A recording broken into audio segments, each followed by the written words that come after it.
Possiamo iniziare? Merci, merci Mattia. Je suis vraiment ravi d'ouvrir cette dernière session avec laquelle on passe à Kant au néo-kantisme. Et je dois beaucoup remercier Dan Garber et Denis Cambouchner d'avoir supporté mon idée d'intégrer notre groupe cartésien cette fois avec des spécialistes de Kant et Frédéric Debouzon d'avoir lui proposé un test néo-kantien.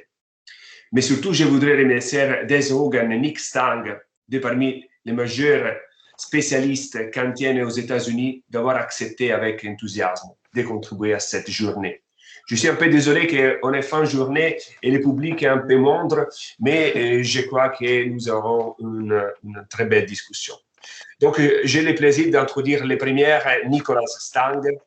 Nick Stang est professeur à l'University of Toronto. Et ses intérêts se concentrent surtout sur l'histoire de la métaphysique, disons dans les domaines allemands. Il a un gros volume en 2016 sur Kant's Modal Metaphysics, publié par Oxford University Press. Mais il y a un texte qui m'a beaucoup touché de Nick Stang, c'est la raison pour laquelle j'ai essayé de toutes les manières de l'avoir ici, c'est-à-dire son entrée Kant's Transcendental Idealism, publié pour la Stanford Encyclopedia of Philosophy. Il a été Research Fellow à l'Université de Bonn et à la Humboldt University à Berlin. J'ai donc le grand plaisir de lui donner la parole. Nick, thank you very much to be here. Thank you, Igor, and the other, Mattia and the other organizers. I think this is my first online conference. I hope that I can live up to the standards set by the other presenters. I just want to note that I speak too quickly for most native English speakers. And since many of you are not native English speakers, I have put almost everything that I'm going to say on PowerPoint slides. So if, like most native English speakers, you can't keep up with the rapidity with which I speak, that's fine. The PowerPoint slides have everything on it that I'm actually going to say, except for a few clarificatory things. Okay, for technical reasons, I can't seem to share my PowerPoint slideshow. So Mattia has generously offered to share my PowerPoint slides from his computer. So I'm going to have to give him prompts to when to go to the next slide. So if we could go to the next slide, please, Mattia. Okay, so the I think famously plays a fundamental role in the transcendental deduction of the pure concepts of the understanding, or categories, in the critique of pure reason. And as we will see, Kant explicitly connects the I think to the Cartesian cogito and the famous cogito ergo sum. My focus today won't be on the Kantian I think, but on what Kant has to say about I am, or sum in Descartes, which Kant, as we'll see, equates with existence. But of course, the I think will come up as well. So my aim today is not to give an account of some, my aim today is to give an account of some main elements of Kant's view about the role and status of I am or I exist. But in so doing, I'm also going to isolate some problems that arise for his account, problems that I'm not certain Kant has a coherent solution to. So this is not going to be everything all wrapped up in a nice bow. I think there are real questions about whether everything Kant has to say about this coheres together. So at the end, I'm going to make some remarks about the connection Kant sees between I think and I exist, which is to say, the Kantian analog of the cogito ergo sum.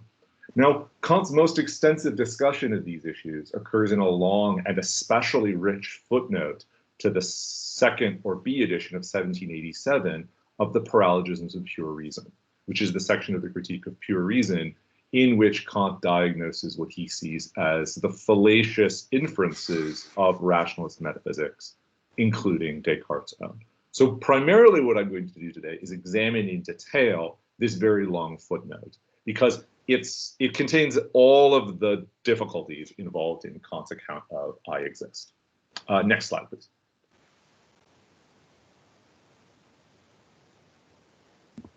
The passage begins, the I think is, has already been said, an empirical proposition, and contains within itself the proposition I exist, ich existiere. But I cannot say everything that thinks exists, for then the property of thinking would make all beings possessing it into necessary beings. Hence, my existence also cannot be regarded as inferred from the proposition of think, as Descartes held, for otherwise the major premise, everything that thinks exists, would have to precede it, but rather it is identical with it. Next slide, please. Kant here mistakenly reconstructs Kant's reasoning in the second, Descartes' reasoning in the second meditation as follows. I assume that this is a mistaken reading. Various people here are more expert in these things and can correct me, but I take this to be not the way that the cogito works in the second meditation. Everything that thinks exists, I think, therefore I exist. Now, Kant's objection to this is not that it's a mistaken reading of Descartes, but he thinks that the first premise is Descartes' premise, and that it entails that an unacceptable conclusion. He says, for then the property of thinking would make all beings possessing it into necessary beings. But there are two observations that I want to make about that.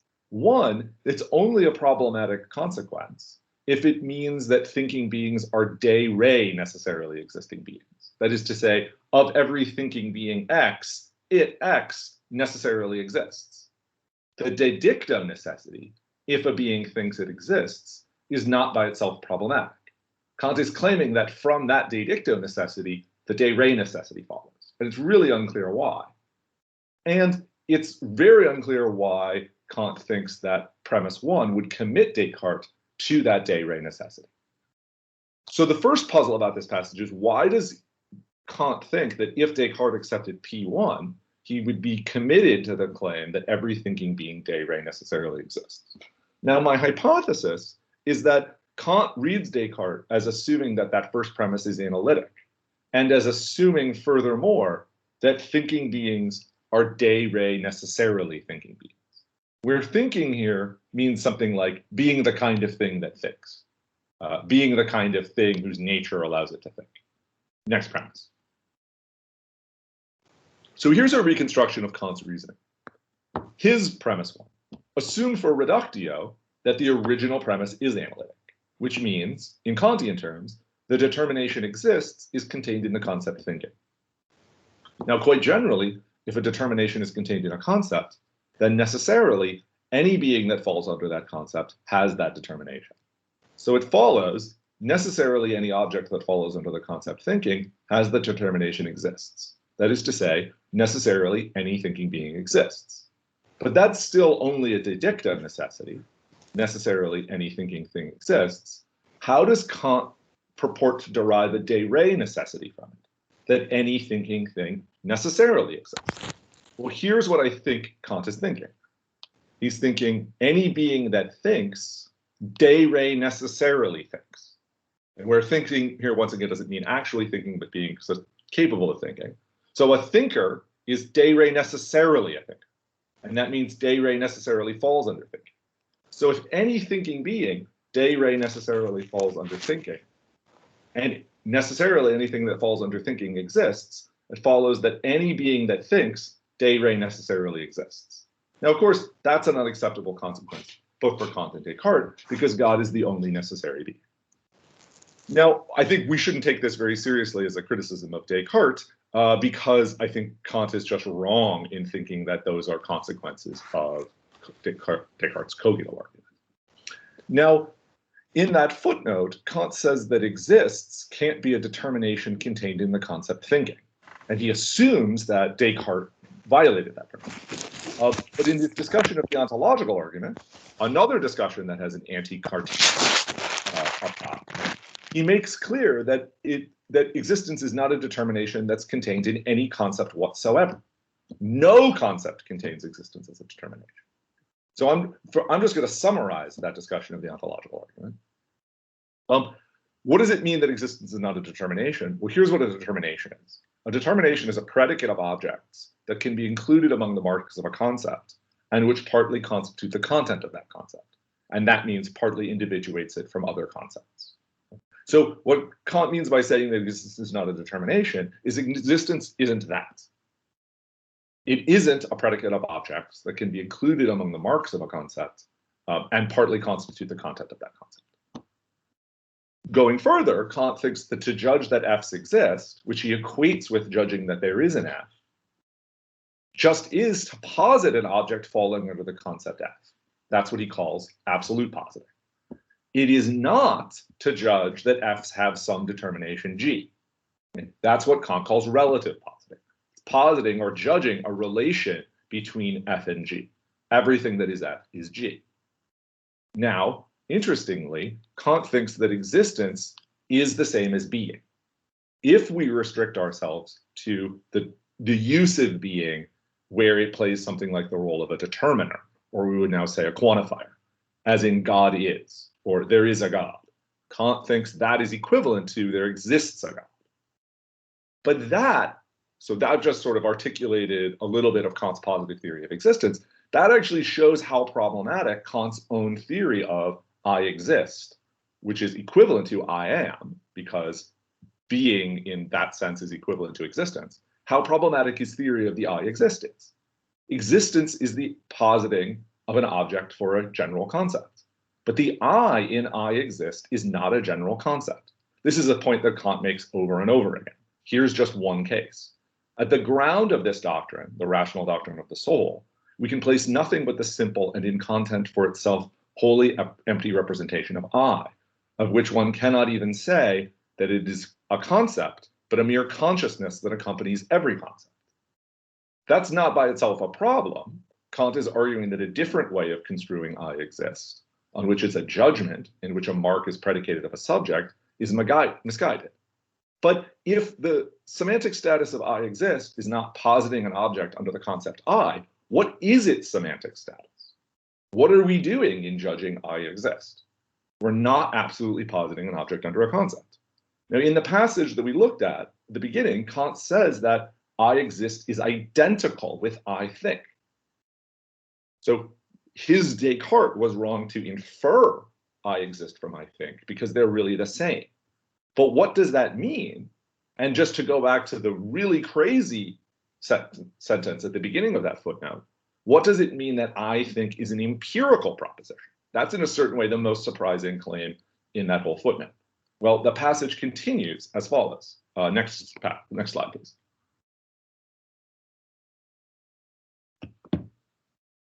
It expresses, I exist, an indeterminate empirical intuition, i.e. a perception. Hence, it proves that sensation, which consequently belongs to sensibility, grounds this existential proposition. But it precedes the experience that is to determine the object of perception through the category in regard to time, and here existence is not yet a category, which is not related to an indeterminately given object, but rather to an object of which one has a concept, and about which one wants to know whether or not it is posited outside this concept. Next slide, please. So what Kant is saying here is that existence in I exist is not the category of existence, or what Kant sometimes will call the category of actuality. That's the concept we use in cognizing the existence of objects in space and time. He reminds us that in judgments of existence using that category, we absolutely posit an object under our concept.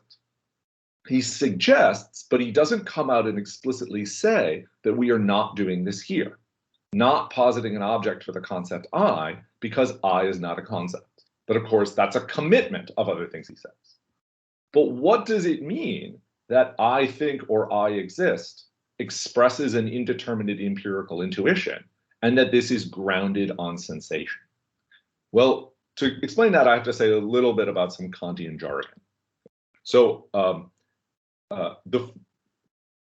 object external to my mind causally affects my mind. The immediate effect of that affecting object on my mind is called sensation. Sensation is the matter of singular immediate representation of an object.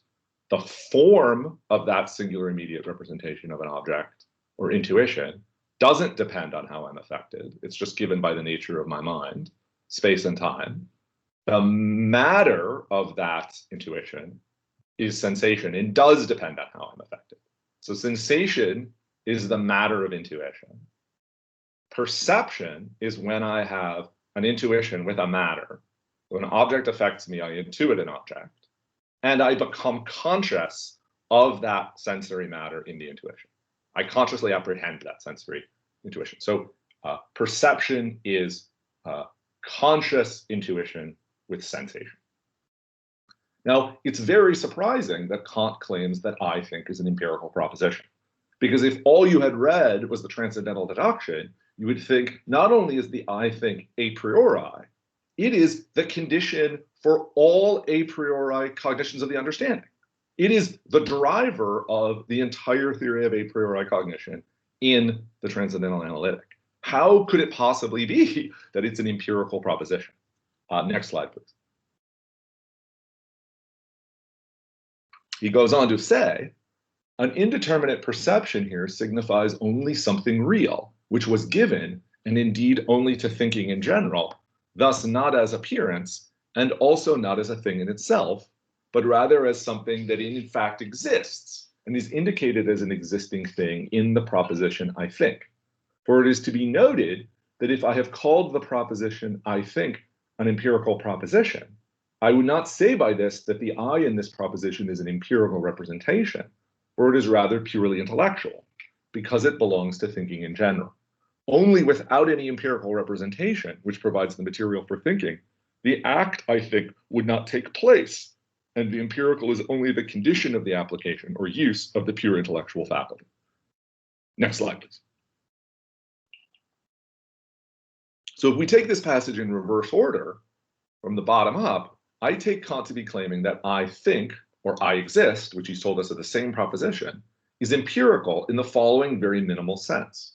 Without any empirical representation, without any sensation, which provides the matter for thinking, the act I think wouldn't take place. That's the sense in which it's empirical. So I'm going to coin a little bit of technical terminology.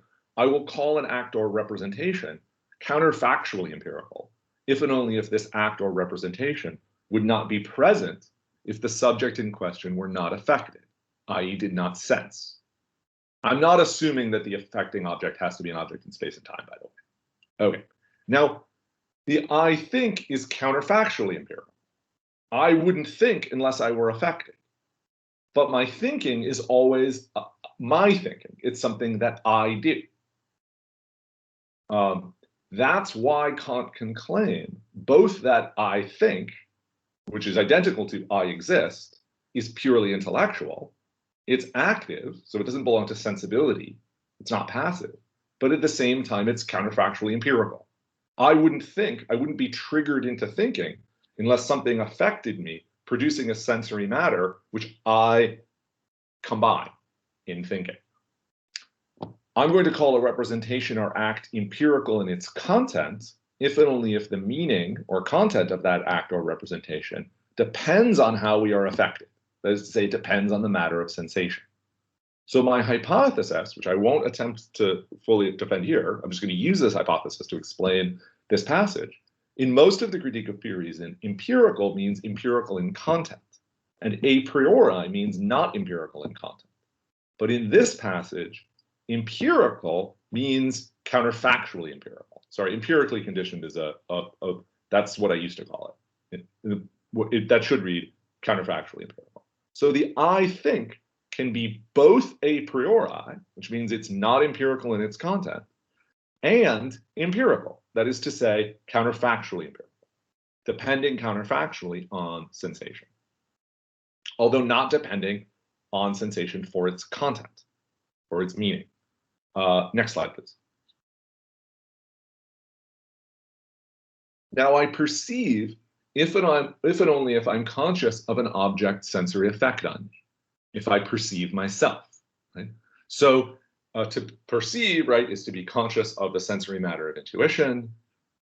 If an object affects me and produces sensory matter of which I'm conscious of that object, but I'm also at the same time conscious of myself. So inner and outer perception of an object outside of me, and perception of myself are distinct, but one can't be present without the other. I can't perceive myself without being affected, and therefore perceiving an outer object, and an outer object can't affect me in such a way that I perceive it without my perceiving myself. Now, a determinate perception is a perception of a determinate or specific spatiotemporal object. It's a perception of this object rather than another object, which I can then potentially bring under a concept, and then that object can be an object of experience in the proper sense. What does it mean that the I think / the I exist expresses an indeterminate perception? It means that it expresses my consciousness of there being some sensory matter or other in my consciousness. Which sensory matter is irrelevant because the object is not thereby brought under any concept. It expresses that I am perceiving something or other, which means that I'm perceiving something or other in myself. It's just the indeterminate fact of perception in general, not perception of a specific object.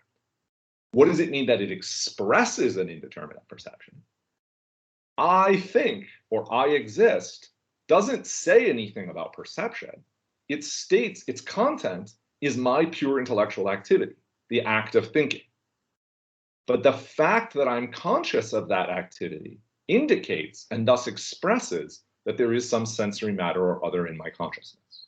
So though what it says is that I exist thinking, combining sensory matter, it expresses that there is some sensory matter or other in my mind that I'm perceiving in general. Next slide, please.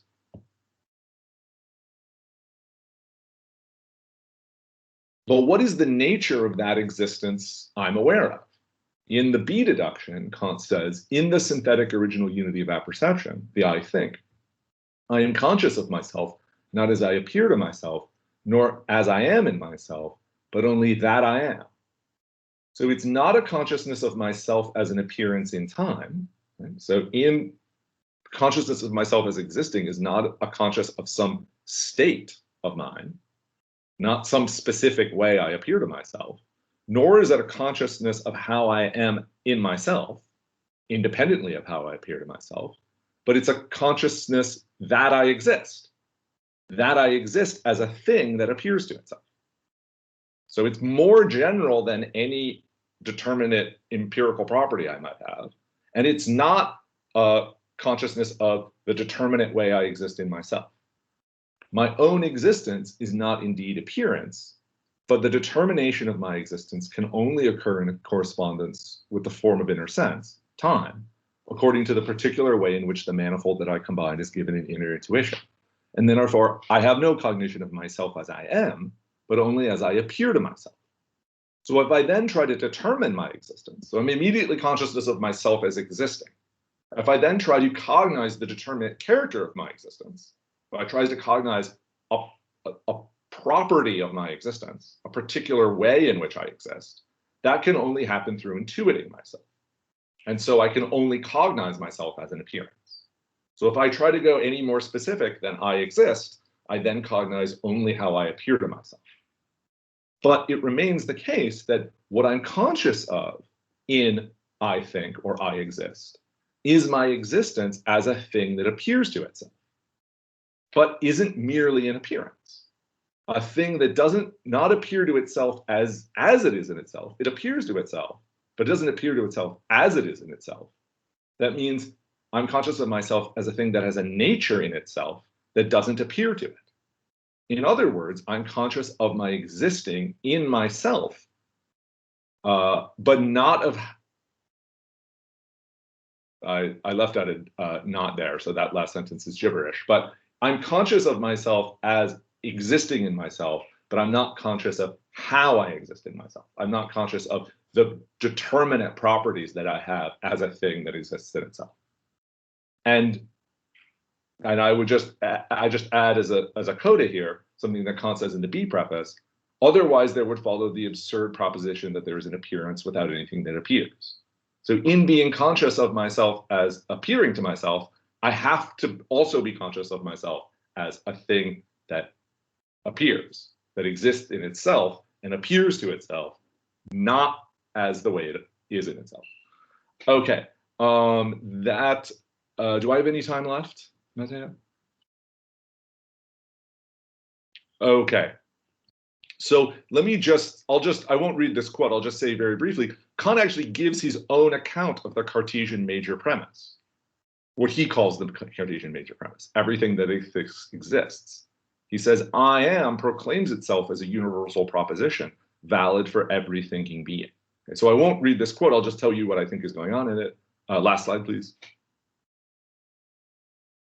So my reconstruction of Kant's explanation of this is we have to ascribe to things a priori all of the properties that constitute the conditions under which alone we think them. And the conditions under which we think of a thinking being are the conditions of our own self-consciousness. To think of that thinking being, I have to think of it from the inside. So we have to ascribe to thinking beings a priori all of the properties that constitute the conditions of our own self-consciousness from the inside. And those include the I think / I exist. So we have to ascribe to all thinking beings a priori the consciousness I exist. So now if we contrast Kant's account of this with what he thought of as the Cartesian major premise, we can contrast I am is valid for every thinking being, and every being that falls under thinking falls under exists. The first one, the Kantian one, is inherently first personal and expresses the transference of the conditions of my self-consciousness, which makes any concepts possible, to any thinking being whatsoever. By contrast, what Kant describes as the Cartesian major premise is third personal. It doesn't say anything about I, and it represents a relation among concepts, the concepts that are in fact made possible by the I think. Now, I'll just conclude by saying I suspect that Kant's view is much closer to Descartes' than he realizes, and he is prevented from seeing this by an oversimplified reading of Descartes, but that's something that we can talk about in the discussion. Thank you very much.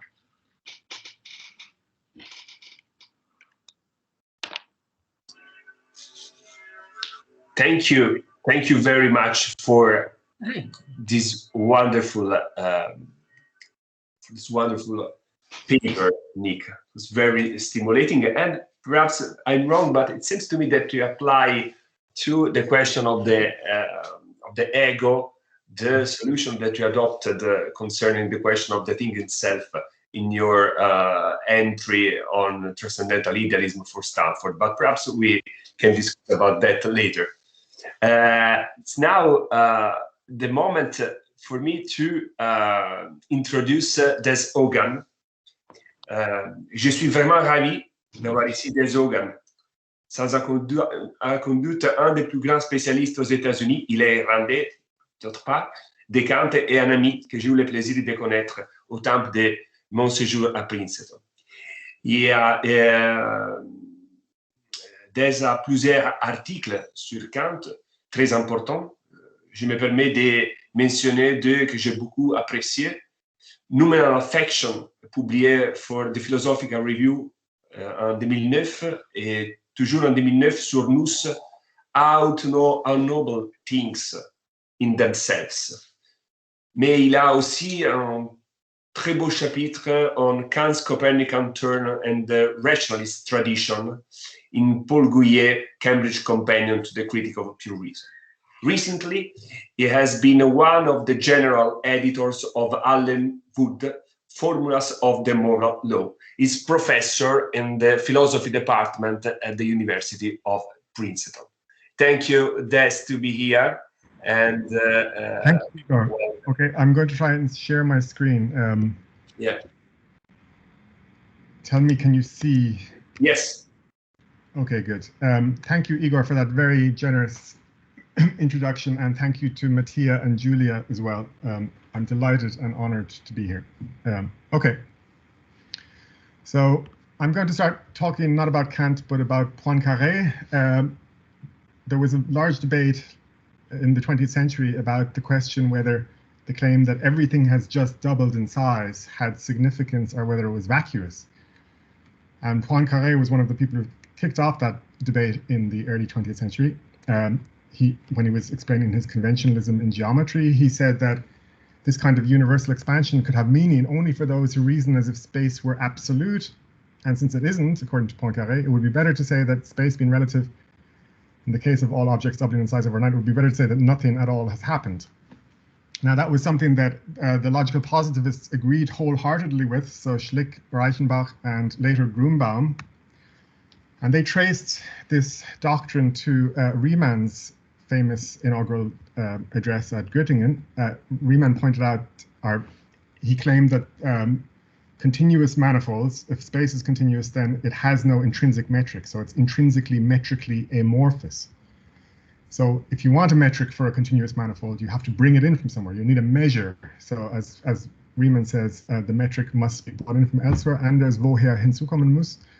And this, of course, then immediately raised the problem of the relationship between physics and geometry, because we have to factor in any influences of forces on our congruence standards. For example, the rulers we are using. Okay, so there's this passage in Kant. It's an argument for idealism, and it has never been considered at all in the literature. There's a huge literature on Kant, as you know, and you would think that every argument for transcendental idealism would have been considered in great detail. This one has never been written about. It comes up 5 or 6 times, not just once. Kant says, the proof that the things in space and time are mere appearances can also be grounded on the fact that the whole world could be contained in a nutshell and the entirety of elapsed time in a second without the least difference being met with. So my question in this paper is, what is the meaning of Kant's nutshell argument? What is he trying to say? Now, the issue of the vacuity or the significance of the doubling hypothesis is still being debated. In fact, there's a debate right now between David Baker at Michigan and Shamik Dasgupta at Berkeley, but it was also debated in the 20th century. And some people wanted to resist Poincaré's claim that it would be better to say that nothing has happened. They made the argument that, in fact, if everything doubled in size overnight, there would be lots of changes that would be immediately evident. And they appealed to the physics of the day, but basically what they were doing was they were using an argument that Galileo gave in 1638. Galileo formulated this law that you will learn in your first class in physics, the cube square law, which says that if you increase the size of a solid, the volume increases faster than the surface area. And this has a consequence, as Galileo pointed out, that there is a manifest error in the common belief that the very large and the small are equally feasible and lasting, that you can just scale things up and nothing will happen. Galileo pointed out that nature cannot produce a horse as large as 20 ordinary horses, or a giant 10 times taller than an ordinary man, unless by miracle or by greatly altering the proportions of his limbs. The thought is that as you scale something up, it's subject to compression forces. They're proportional to its volume, so its mass is proportional to its volume, but its strength in resisting these forces is proportional to its cross-section. So the volume increases faster than the cross-section, and unless you make, this is why elephants' legs have to be so big, unless you make the bones bigger, it will just collapse. So you might think that Kant's nutshell in discernibility thesis, when he says the whole world could be contained in a nutshell and the entirety of elapsed time in a second without the least difference being met with, shows that he didn't know about Galileo's cube square law. In fact, he knew it very well, so this just deepens the mystery. He talks about Galileo's cube square law, and he praises Galileo's use of it in talking about the analysis of bodies, the allometric analysis. So when we look at the nutshell argument, we're trying to figure out how is this an argument for idealism? We might be, another initial reaction might be to say it has something to do with paradoxes of infinity. We find this note in Berkeley's notebooks. He says, Kyle's filling the world with a might. This follows from the divisibility of extension ad infinitum. Now, Kyle, here he's referring to as John Kyle the Newtonian, who wrote a very influential book, Introductio ad Verum Physicum, in which he defends Newton's doctrine of the infinite divisibility of space. And one of the objections from the atomist side was that if quantity is divisible in infinitum, then any small magnitude will be equal to any large magnitude, even the greatest magnitude, because the least has as many parts as the greatest, infinitely many. This is an argument that you find a version of it in Epicurus, and it's pretty much in that form in Lucretius. In fact, Kyle, of course, rejects it because he accepts, like Newton, infinite divisibility. And he says, because a yard may be divided into 100 parts, and a foot likewise, does it therefore follow that a foot is equal to a yard? The objection is grounded on a most false hypothesis, which supposes that magnitudes are to be measured by their number of parts alone without any regard to their quantity. Now, as it turns out, Kant agrees with Newton about space's infinite divisibility all of his life. Before he believes space is ideal, he accepts this. During the mature critical period as well. He also agrees with Kyle's proof of this infinite divisibility. So he says, this is a late lecture transcript. The best proof of infinite divisibility is the one that Kyle gives. So this is the point on which he agrees with Newton. A point on which he departs from Newton, however, is this.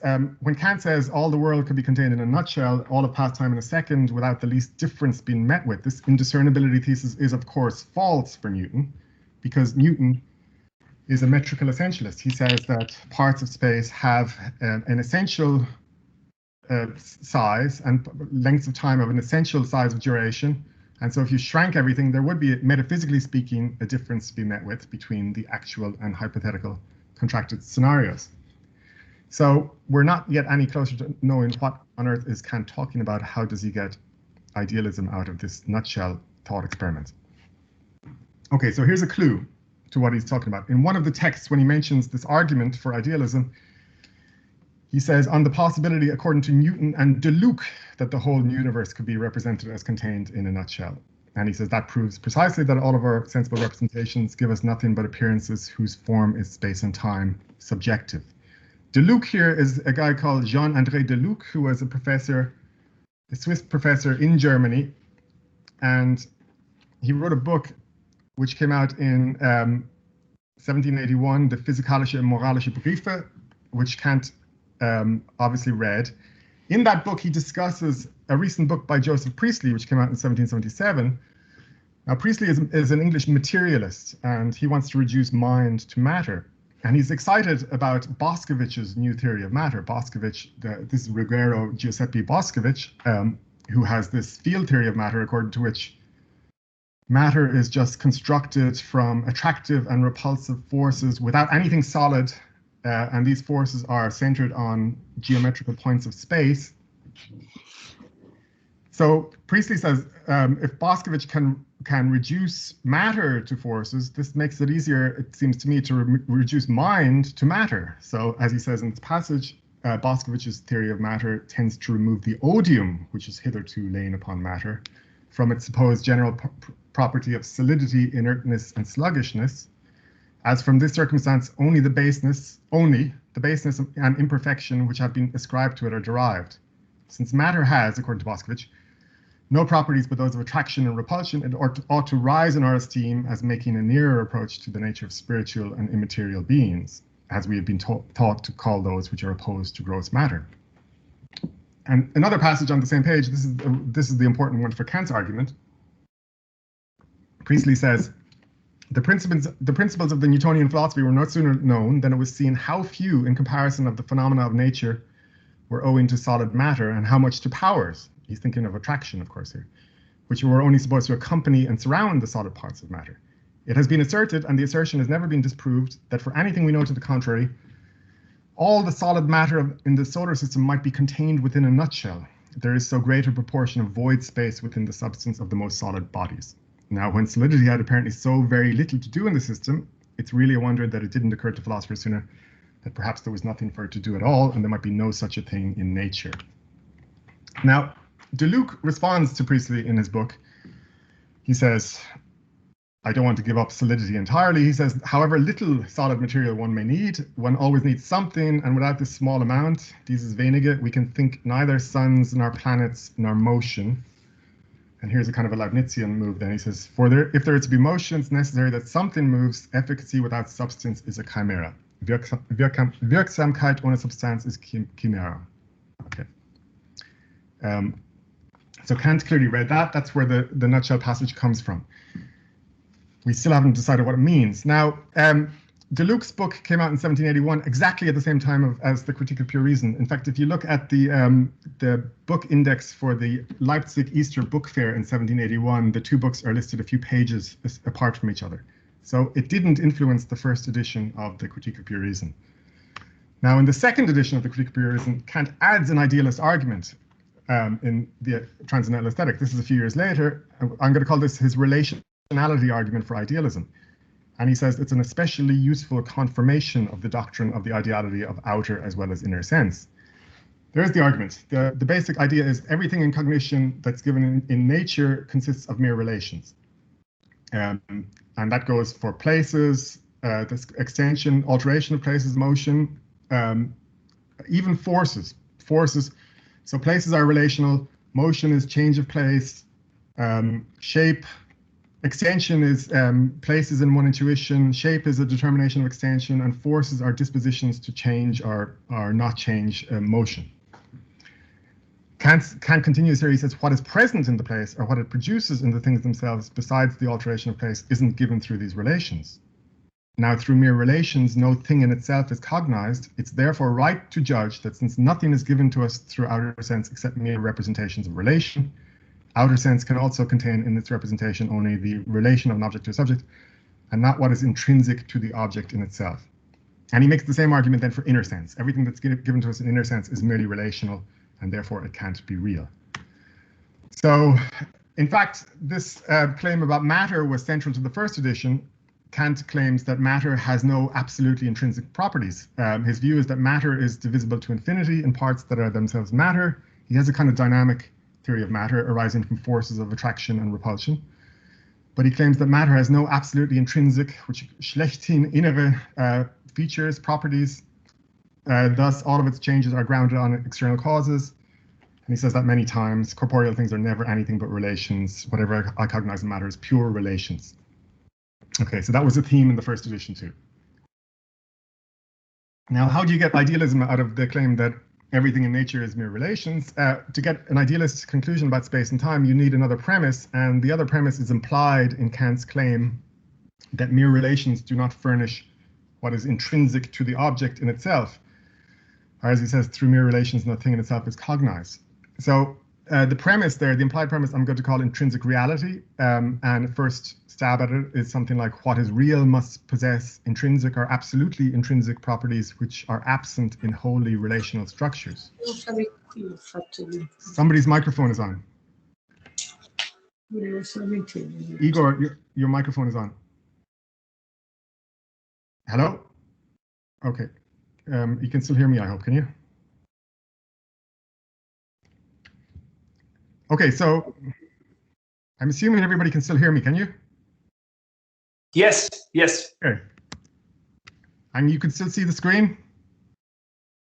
Yes. Yes, Okay. yes. Yes, yes. So the premise is intrinsic reality. What is real must possess intrinsic features absent in wholly relational structures. Now, as a premise, that premise is rejected by some modern philosophers of science and metaphysicians, people called structural realists, who say that reality can be exhausted by mere relations or structure without any absolutely intrinsic features standing in these relations.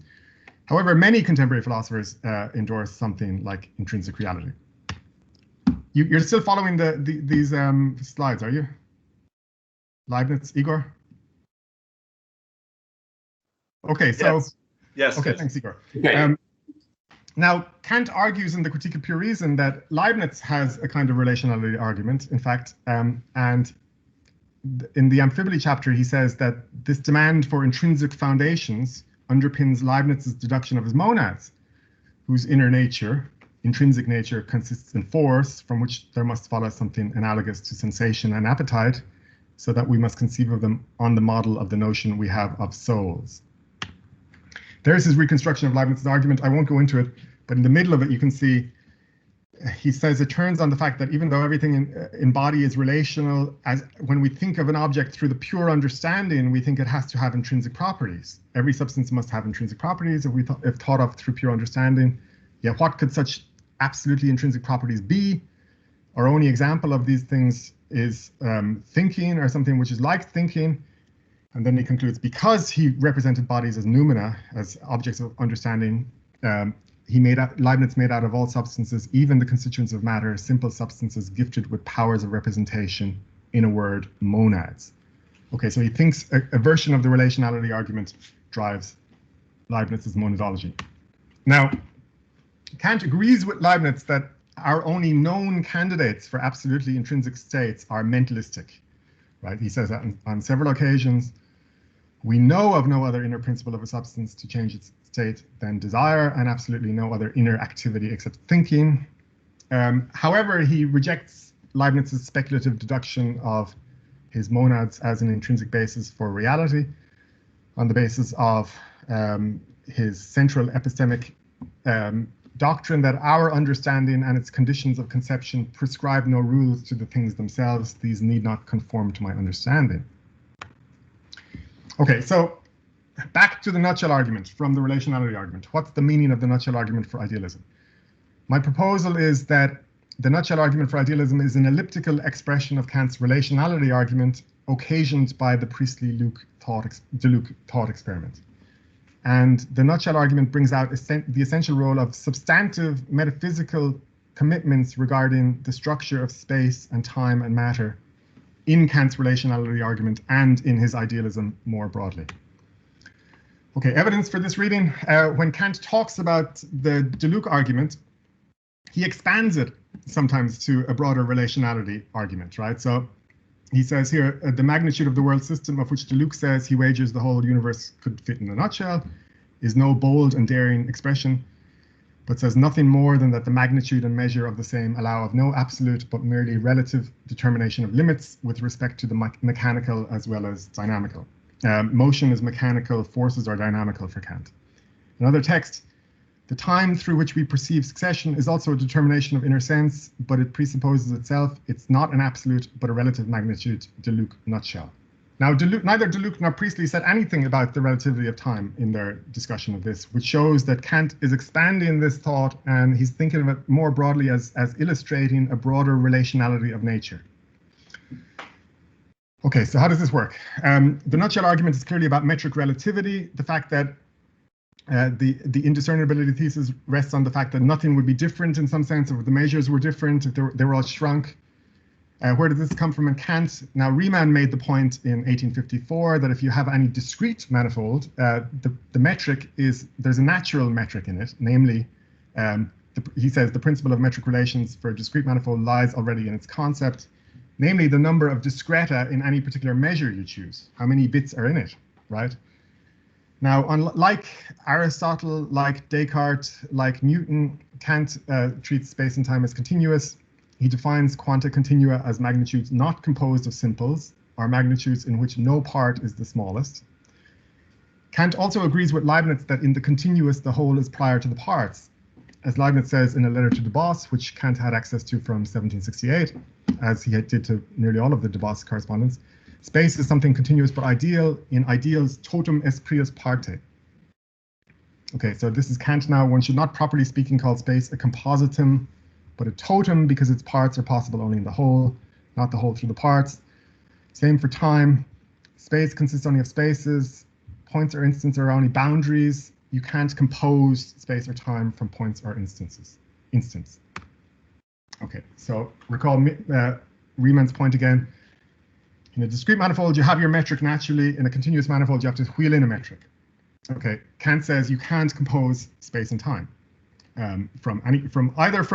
so here's a text, cobbling together a world from atoms and empty space amounts to contradicting oneself in one's concepts. There is no mathematical atomism or composition of a magnitude of space from points, also none from indivisible corpuscles.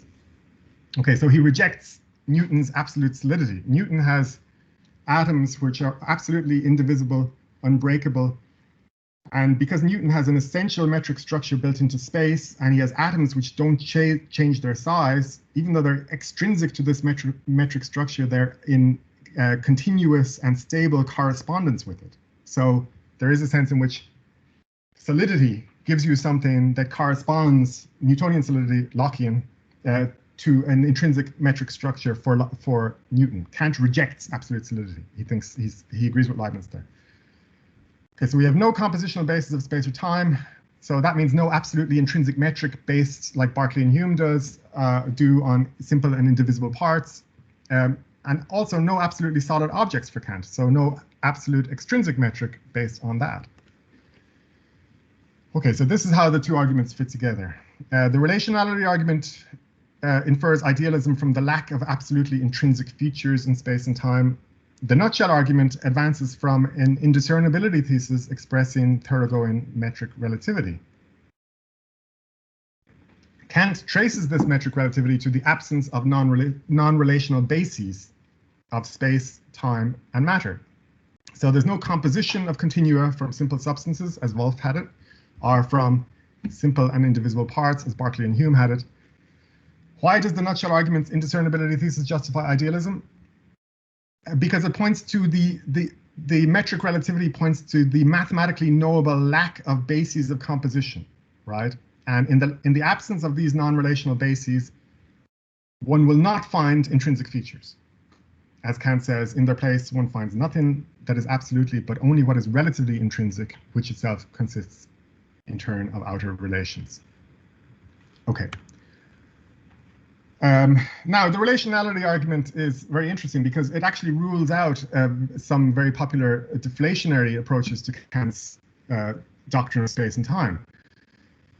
It's really inconsistent with the reading that you find in the Marburg School, for example, or in Henry Allison or Gerhold Prauss. They don't want Kantian idealism about space and time to be the claim that if you take away the minds, you take away space and time. That is what Kant is claiming. And the relationality argument provides very good evidence for it, because the argument turns on a demand for absolutely intrinsic features. And Kant says these are essentially lacking in space and time. So this argument justifies idealism, if it does so at all, by demanding some supplementation of the spatio-temporal order, which is, Kant says, essentially deficient with respect to these intrinsic properties. Okay. Now, we're left with the problem, how can the relationality argument confirm Kant's idealism? Kant says it confirms this theory of the ideality of inner and outer sense. And this theory refers back to the previous sentence. He says it's not merely possible or probable, but indubitably certain that space and time are merely subjective conditions of all our intuition. The same sentence, the very same sentence, after saying this is certain, concludes that much can be said a priori about spatio-temporal form of objects, but never even the barest thing about the things in themselves that may ground these appearances. So how on earth can Kant ground intrinsic reality? How can he justify it so as to preserve these apparently inconsistent claims and make this argument actually show anything? Another clue in the nutshell arguments here.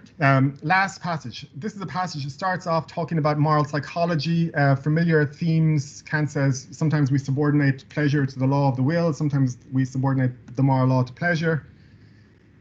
In the first case, if we subordinate the moral law to pleasure, that's pathological motivation. In the second case, it's moral motivation.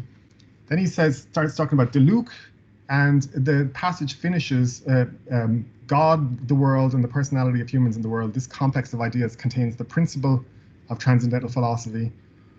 Freedom is the personality of humans, and yet the human himself is a being in the world under mechanical and natural laws.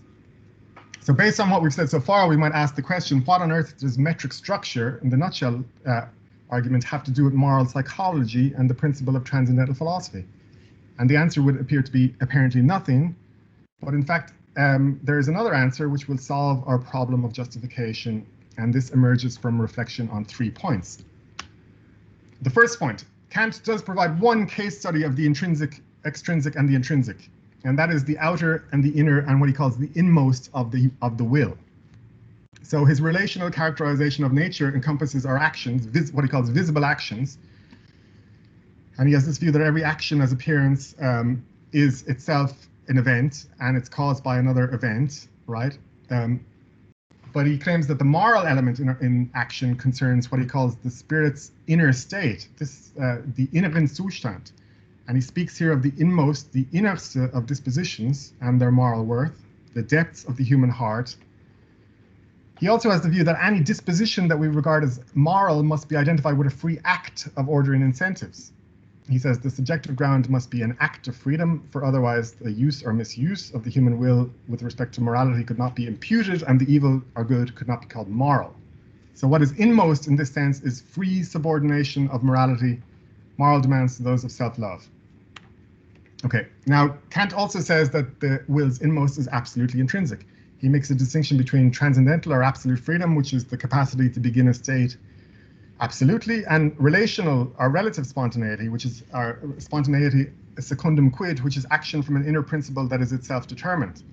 So Leibniz famously defines freedom as requiring intelligence, spontaneity, and contingency, and the spontaneity at issue in this case is merely relative because, as Leibniz says, all is certain and determined beforehand in man as everywhere else, and the human mind is a kind of automaton spirituale. Kant responds that Leibniz's freedom of the will is the freedom of a turnspit, and if we deny his absolute spontaneity, we are indeed automata or marionettes. for whom no moral law is impossible. So Kant claims what is inmost in moral action is the disposition grounding it. This disposition is or rests on a free act. This act is not just relatively intrinsic, but absolutely so. It is, as he says, a first beginning which cannot occur in space and time. And unlike visible actions or actions as appearances, the will's inmost is not an event or happening.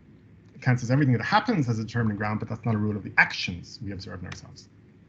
Okay, and the final point is linking this to the relationality and nutshell arguments. There is a note in Kant's copy of the first edition, a marginal note in the A edition, where he anticipates his insertion of the relationality argument into the second edition. And he's got a short summary of it. How can one say that bodies are appearances? They consist of mere relations. Soul consists of mere synthesis and analysis of these representations. The I is noumenon, I as intelligence.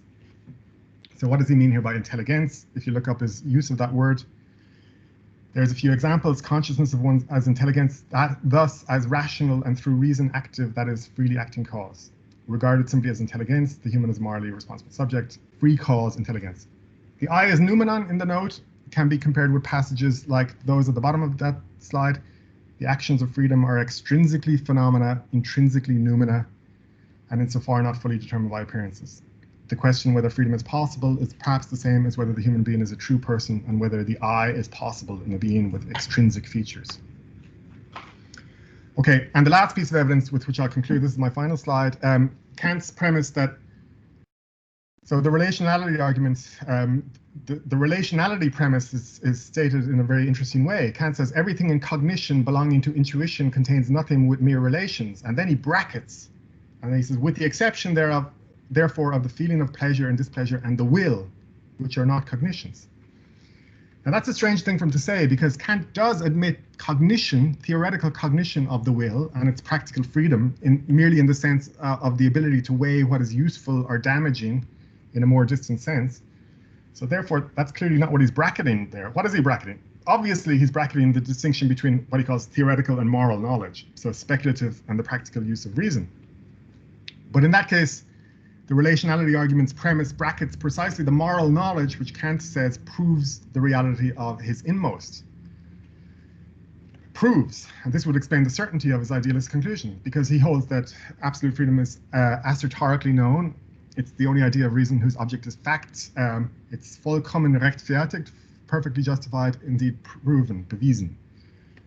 And a final piece of confirmation, if you look at metaphysical alternatives to intrinsic reality, that premise, for example, from the occasionalist side, Malebranche's side, when Malebranche says all nature is the will of God, right? God is the only true cause. Kant's mature objection to that view, if you wanted the one that is compatible with his own epistemology, is the fundamental principle at the bottom of this slide: what is to be accredited to us as morally good conduct must take place not through foreign influence, but only through the use of our own powers. So that is the meaning of the nutshell argument. I'll leave it there. Thank you.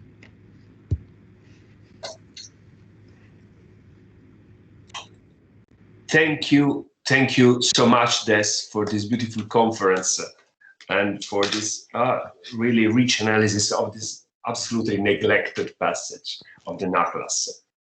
And now we have the last paper of this day and of the seminar, paper by Frédéric de Bouzon.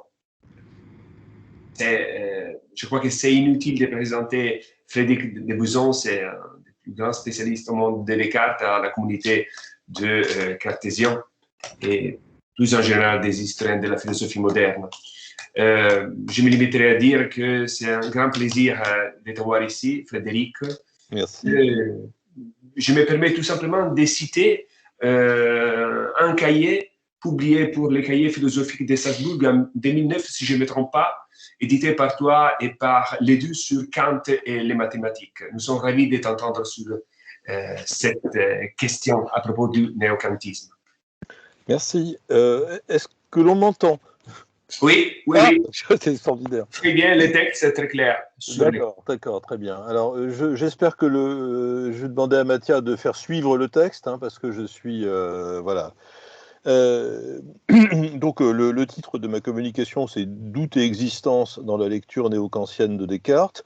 Je ne traiterai ce problème qu'à la fin, mais il y a des éléments préparatoires qu'il faut que je rappelle.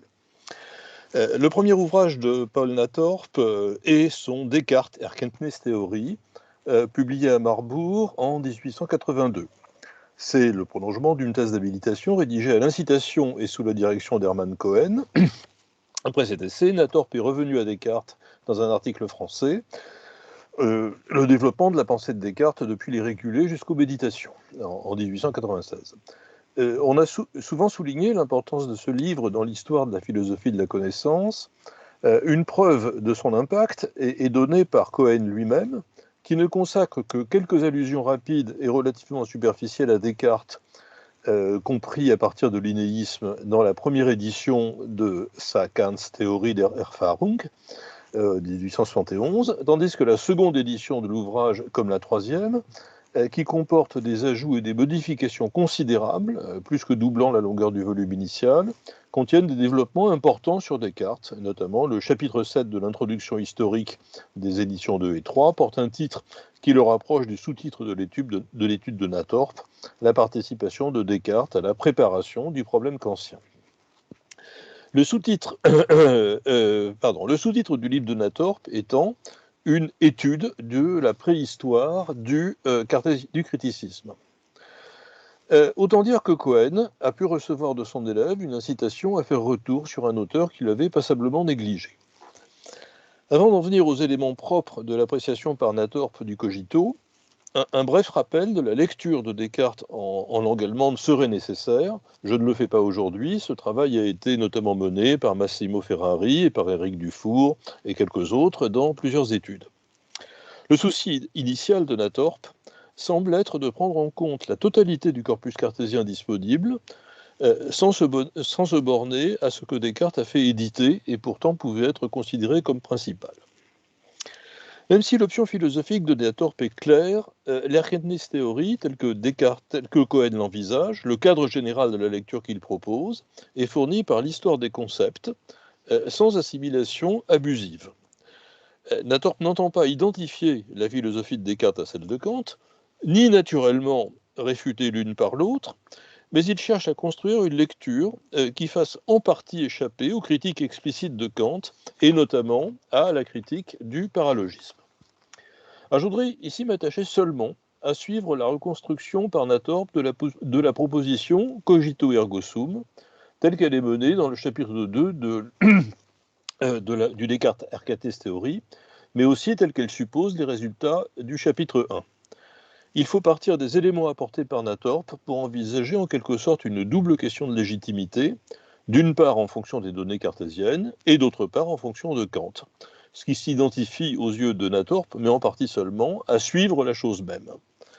Car après tout, si la théorie de la connaissance est au mieux figurée par la philosophie théorique de Kant, il faut voir en quoi Nathorp est fondé à inscrire Descartes dans une préhistoire du criticisme, le terme de préhistoire étant théoriquement justifié par la préface du Descartes Erkenntnistheorie.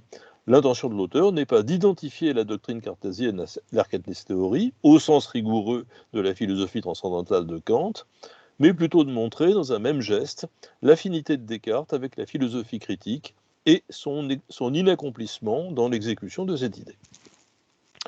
Deux thèses permettent de comprendre la portée que Nathorp donne à la proposition du cogito, et j'entends par cela dans l'exposé l'ensemble des formulations liées à cette fonction, sans souci ici de les différencier. Ces deux thèses s'argumentent chez Nathorp par la prise en considération de deux textes jusqu'à lui relativement négligés, à savoir les régulés et la recherche de la vérité par la lumière naturelle. Il s'agit d'une part de la transformation du cogito en proposition relevant initialement de la théorie de la connaissance, et d'autre part d'une lecture nouvelle du doute.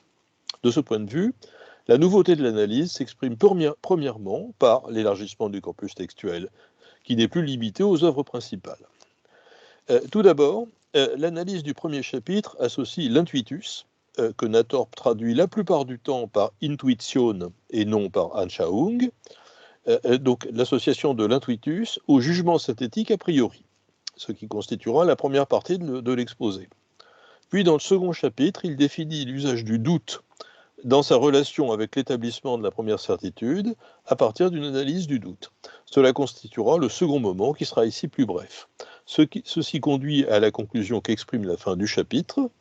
Je traduis, d'après son contenu et sa fondation, le premier principe métaphysique est essentiellement gnoséologique, je traduis comme ça Erkenntnis theoretisch, et ne contient pas plus de métaphysique que ce qui, dans tout système gnoséologique, est incontournable, ne contient pas plus aussi que le concept kantien de la raison du moi pensant, qui ne signifie seulement que, par lui, l'idéalité du monde décoré reconnue, sans que par là soit ouverte la voie au paralogisme trompeur de la doctrine rationnelle de l'âme.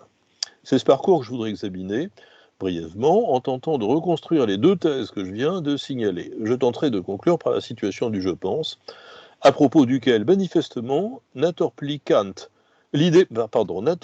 Descartes contre Kant à partir du paragraphe 16 de la définition de l'analytique transcendantale, et non à partir des paralogismes. Je commence par le problème général. Le point de départ de l'analyse est le rappel du paradoxe consistant à inscrire Descartes dans l'histoire de la théorie de la connaissance.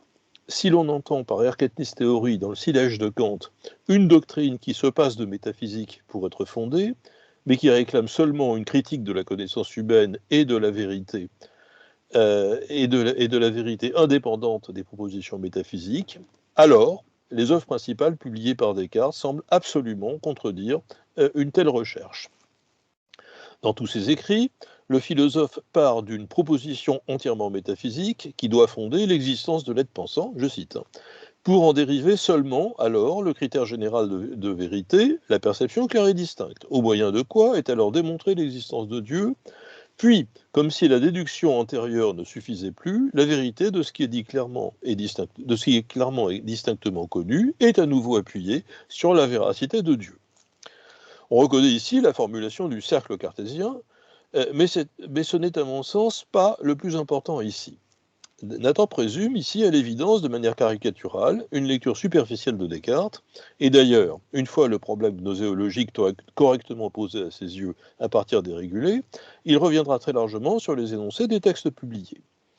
Dans la lecture sommaire qu'il propose se joue le parcours philosophique attribué ordinairement à Descartes. Si la première proposition, le cogito, est entièrement métaphysique, c'est-à-dire qu'elle a un objet métaphysique, un contenu métaphysique, les deux éléments n'étant pas fondés sur une critique de la connaissance humaine, alors la théorie cartésienne de la connaissance repose sur la métaphysique et ainsi n'est pas conforme aux réquisites kantiens.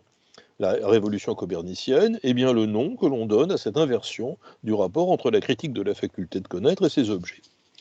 Bien plus, le redoublement de cette théorie par l'appel à la véracité divine en renforce de manière apparemment redondante et inutile le caractère radicalement par avance anti-kantien. Le problème de Natorp est ainsi de chercher dans Descartes quelque chose qui le fasse échapper, si cela est possible, à la difficulté qu'oppose une fondation purement métaphysique de la possibilité de connaître, qui paraîtrait demander une confirmation extérieure. C'est pourquoi il identifie ici les formulations publiées du cogito à une proposition ganz metaphysisch, entièrement métaphysique. Il part ici de ces formulations comme si elles étaient immédiatement et strictement fondatrices. Toute la question est alors de savoir si cette proposition apparemment première dans les écrits publiés est réellement première ou dérivée, c'est-à-dire si elle est le fondement de la construction métaphysique ultérieure ou si elle est dérivée d'autre chose. Selon la thèse de Natorp et de Cohen, on ne demande pas à une théorie de la connaissance de se fonder sur un seul métaphysique, naturellement, c'est le dogmatisme, mais inversement, c'est la théorie de la connaissance qui doit décider de sa possibilité ou de son impossibilité. Le projet natorpien n'est pas de contredire les textes publiés par les inédits, mais plutôt d'éclairer les premiers par les seconds en les fondant sur eux et en remontant d'une proposition apparemment métaphysique, le cogito, à son origine intellectuelle, relevant elle proprement de la théorie de la connaissance. C'est précisément la fonction dérégulée que Natorp analyse dans le premier chapitre. Le choix de procéder ainsi se justifie par le fait que les motifs gnoséologiques efficaces peuvent être reconnus dans cet ouvrage à l'état natif et isolé, c'est-à-dire sans leur contenu métaphysique ultérieur. C'est ainsi que Natorp reconnaît dans les règles 1 et 8 un projet pour parler kantien, d'une science de la nature. Il souligne en particulier que l'unité de la science ne doit pas être cherchée dans ses objets, mais dans la conformité aux lois de notre connaissance des objets. Par ailleurs, Nathorp signale dans les régulés l'émergence du motif du doute, à savoir douter pour être certain, qui prendra un rôle décisif dans la lecture du cogito. Ceci permet de conclure à l'affinité générale entre la démarche cartésienne et le criticisme, grâce, par exemple, à la parenté commune socratique. Mais ces éléments que l'on pourrait énumérer, que je ne fais pas maintenant, sont en réalité relativement extérieurs. Descartes est crédité d'un projet de refonte du savoir fondé sur une prise en considération de la faculté de connaître et de ses limites, et peut ainsi être enrôlé dans le mouvement qui conduit à la critique de la raison pure, sans bien sûr que ce projet soit de recommencement radical, qui, comme chez Kant, laisse aussi en un sens intactes les sciences mathématiques chez Descartes, mathématiques et physique chez Kant, puisse être autrement identifié que par une certaine communauté d'aspiration. Mais le propos de Nathorp est évidemment plus profond que cela et s'oriente vers la recherche d'éléments internes à la doctrine. Dans le repérage et la critique des moyens de connaître, Nathorp examine la déduction, l'induction et l'expérience en rappelant comment la déduction est abstraite des mathématiques et en développant également des éléments concernant l'expérience à partir de la règle 12.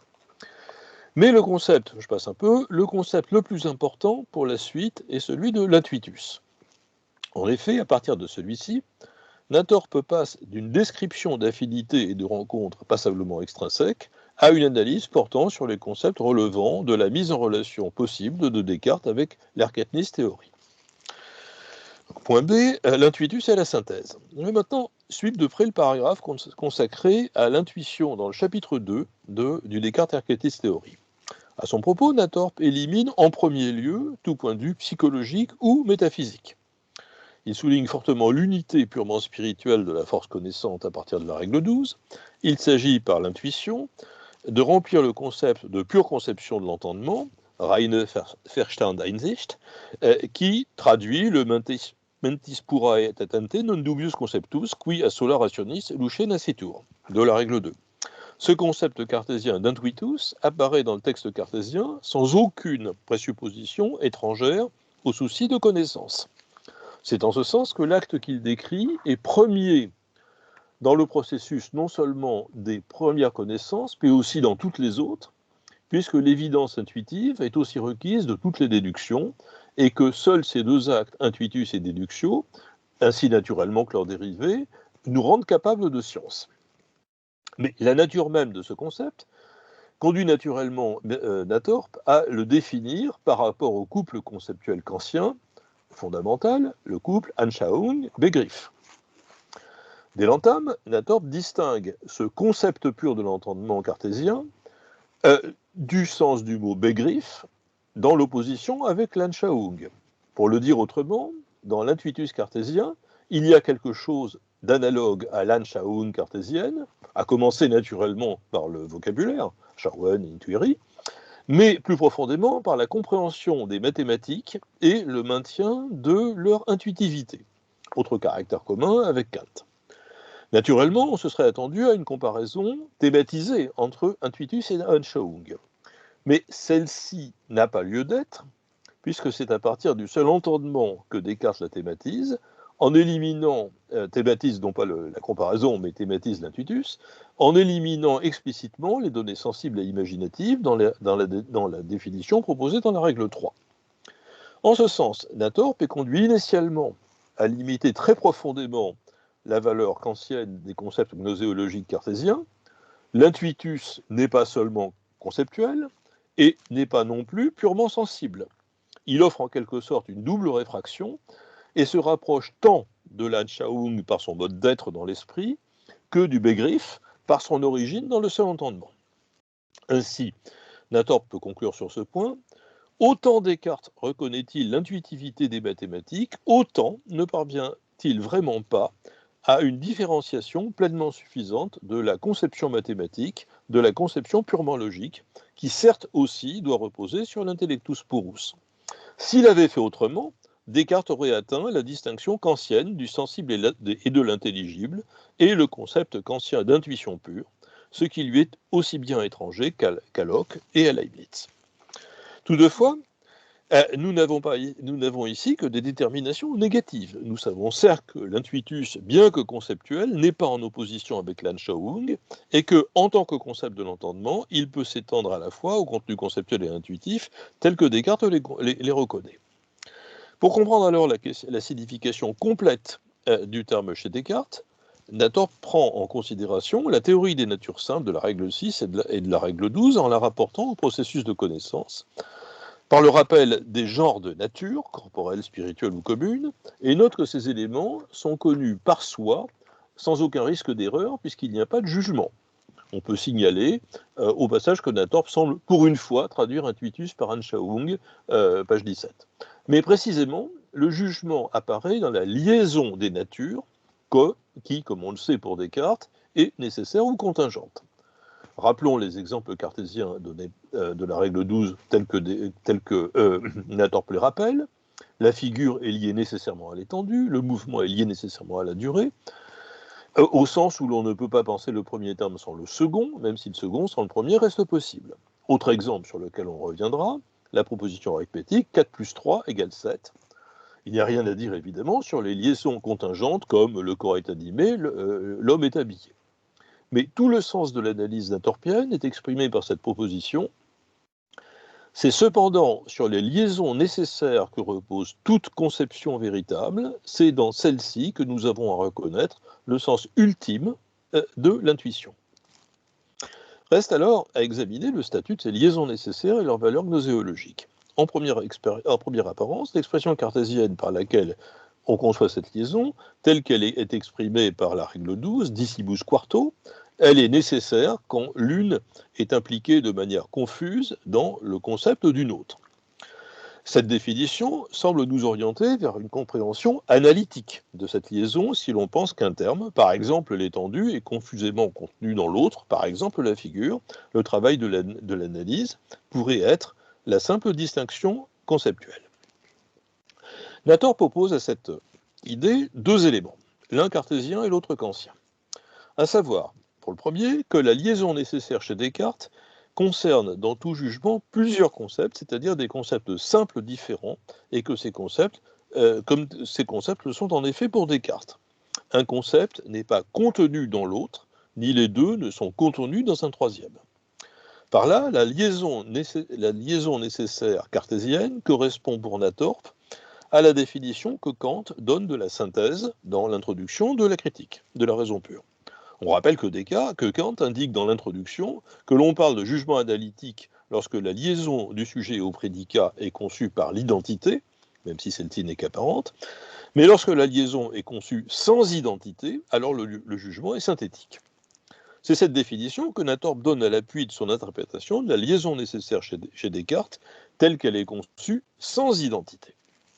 Néanmoins, on pourrait objecter à cette lecture qu'elle rencontre une difficulté importante avec l'exemple même que Kant donne pour le jugement analytique, les corps sont étendus. Pourquoi, par exemple, la figure est conjointe à l'extension Descartes règle 12 serait-elle synthétique, tandis que les corps sont étendus, Kant, critique de la raison pure B45, serait-elle analytique? On tentera de plus loin de traiter cette difficulté après le détour imposé par l'arithmétique. Le cas de la proposition 4 plus 3 égale 7 paraît, pour parler kantien, beaucoup plus facile. Aux valeurs près, il est identique au célèbre passage du 5e paragraphe de l'introduction de la critique. Toutefois, c'est ce qui est remarquable, les explications du caractère synthétique de la proposition sont différentes chez Kant et Nathorp. On se rappelle que dans le texte kantien, la démonstration de la non-analyticité de la proposition 7 plus 5 égale 12 est établie en posant la nécessité de sortir du concept des deux nombres initiaux par un recours à l'intuition sensible, celle des doigts de la main par exemple, pour en composer la somme. On prend l'un des deux nombres et on ajoute les éléments de l'autre pour en faire sortir un concept neuf, celui de 12, qui n'est pas contenu analytiquement dans les deux autres. Il faut placer la nouvelle explication par Nathorp de cette question dans les discussions sur l'époque sur l'arithmétique, visant en particulier la conception de Kant, on penserait volontiers à Frege ou plus tard à Couturat. En résumé, l'argument de Nathorp consiste à écarter l'idée que les nombres ajoutés pour former un troisième soient de simples signes sans signification, première chose, mais aussi et surtout à écarter le recours intuitif à un comptage sur les doigts de la main, mais tout se réfère à un objet intellectuel, une unité quantitative, c'est-à-dire à la position d'une grandeur déterminée et d'une autre, d'où ressort une troisième grandeur. Et l'ensemble des deux représentations s'unissent, comme dans la représentation des corps, pas moins que la figure et l'extension. Je cite que l'on sépare strictement la liaison d'unités de représentation en de nouvelles unités, d'un côté de la combinaison des mots et des signes, et de l'autre côté l'ajout d'une chose à une autre, par exemple les boules dans un boulier, alors on ne peut plus douter que 4 plus 3 égale 7 représente un jugement synthétique ou non. On remarque immédiatement que Nathorp écarte dans le même geste l'explication purement formaliste et le principe de l'explication kantienne. Et ce faisant, Nathorp retrouve pour son propre compte l'explication de la règle 12, plus conforme à l'enchaînement des concepts que celui de Kant. Cependant, Nathorp pose cela sans expliquer le passage chez Descartes du confus au distinct, qui pourrait être pris comme un indicateur d'analicité. On notera aussi que dans cette explication, sans parler du passage précis de la règle 13 qui confirmerait le propos, Nathorp associe la grandeur en général à un objet pour l'entendement pur. Tout ceci fait que, je cite, « Je crois ainsi avoir le droit d'affirmer que les liaisons nécessaires de Descartes sont, dans leur ensemble, à comprendre comme synthétiques. » Néanmoins, cela contribuera à instruire la difficulté évoquée plus haut. Pour Nathorp, Descartes sait parfaitement ce qu'est un jugement analytique, comme le montrent les exemples fameux de la règle 14. Par exemple, dans la phrase « Les corps sont étendus », étendu signifie bien autre chose que corps, mais il ne forme pas deux idées distinctes dans notre représentation, l'une de corps, l'autre de l'étendu, mais une seule, celle de corps étendu. Et donc on doit admettre, pour reprendre l'exemple de la difficulté plus haut, que la figure est conjointe à l'extension, renvoie à deux idées distinctes, d'où la réunion est bien une synthèse. Ce qui permet à Nathorp de retrouver une thèse essentielle. Les exemples de Descartes ont choisi avec une telle finesse qu'il ne peut y avoir nul doute sur le sens de la distinction des deux types de jugement, même si l'on devait trouver que son explication n'est pas en quelque peu suffisamment déterminée. Il ressort aussi totalement clairement que l'analyse n'est pas possible sans une synthèse préalable.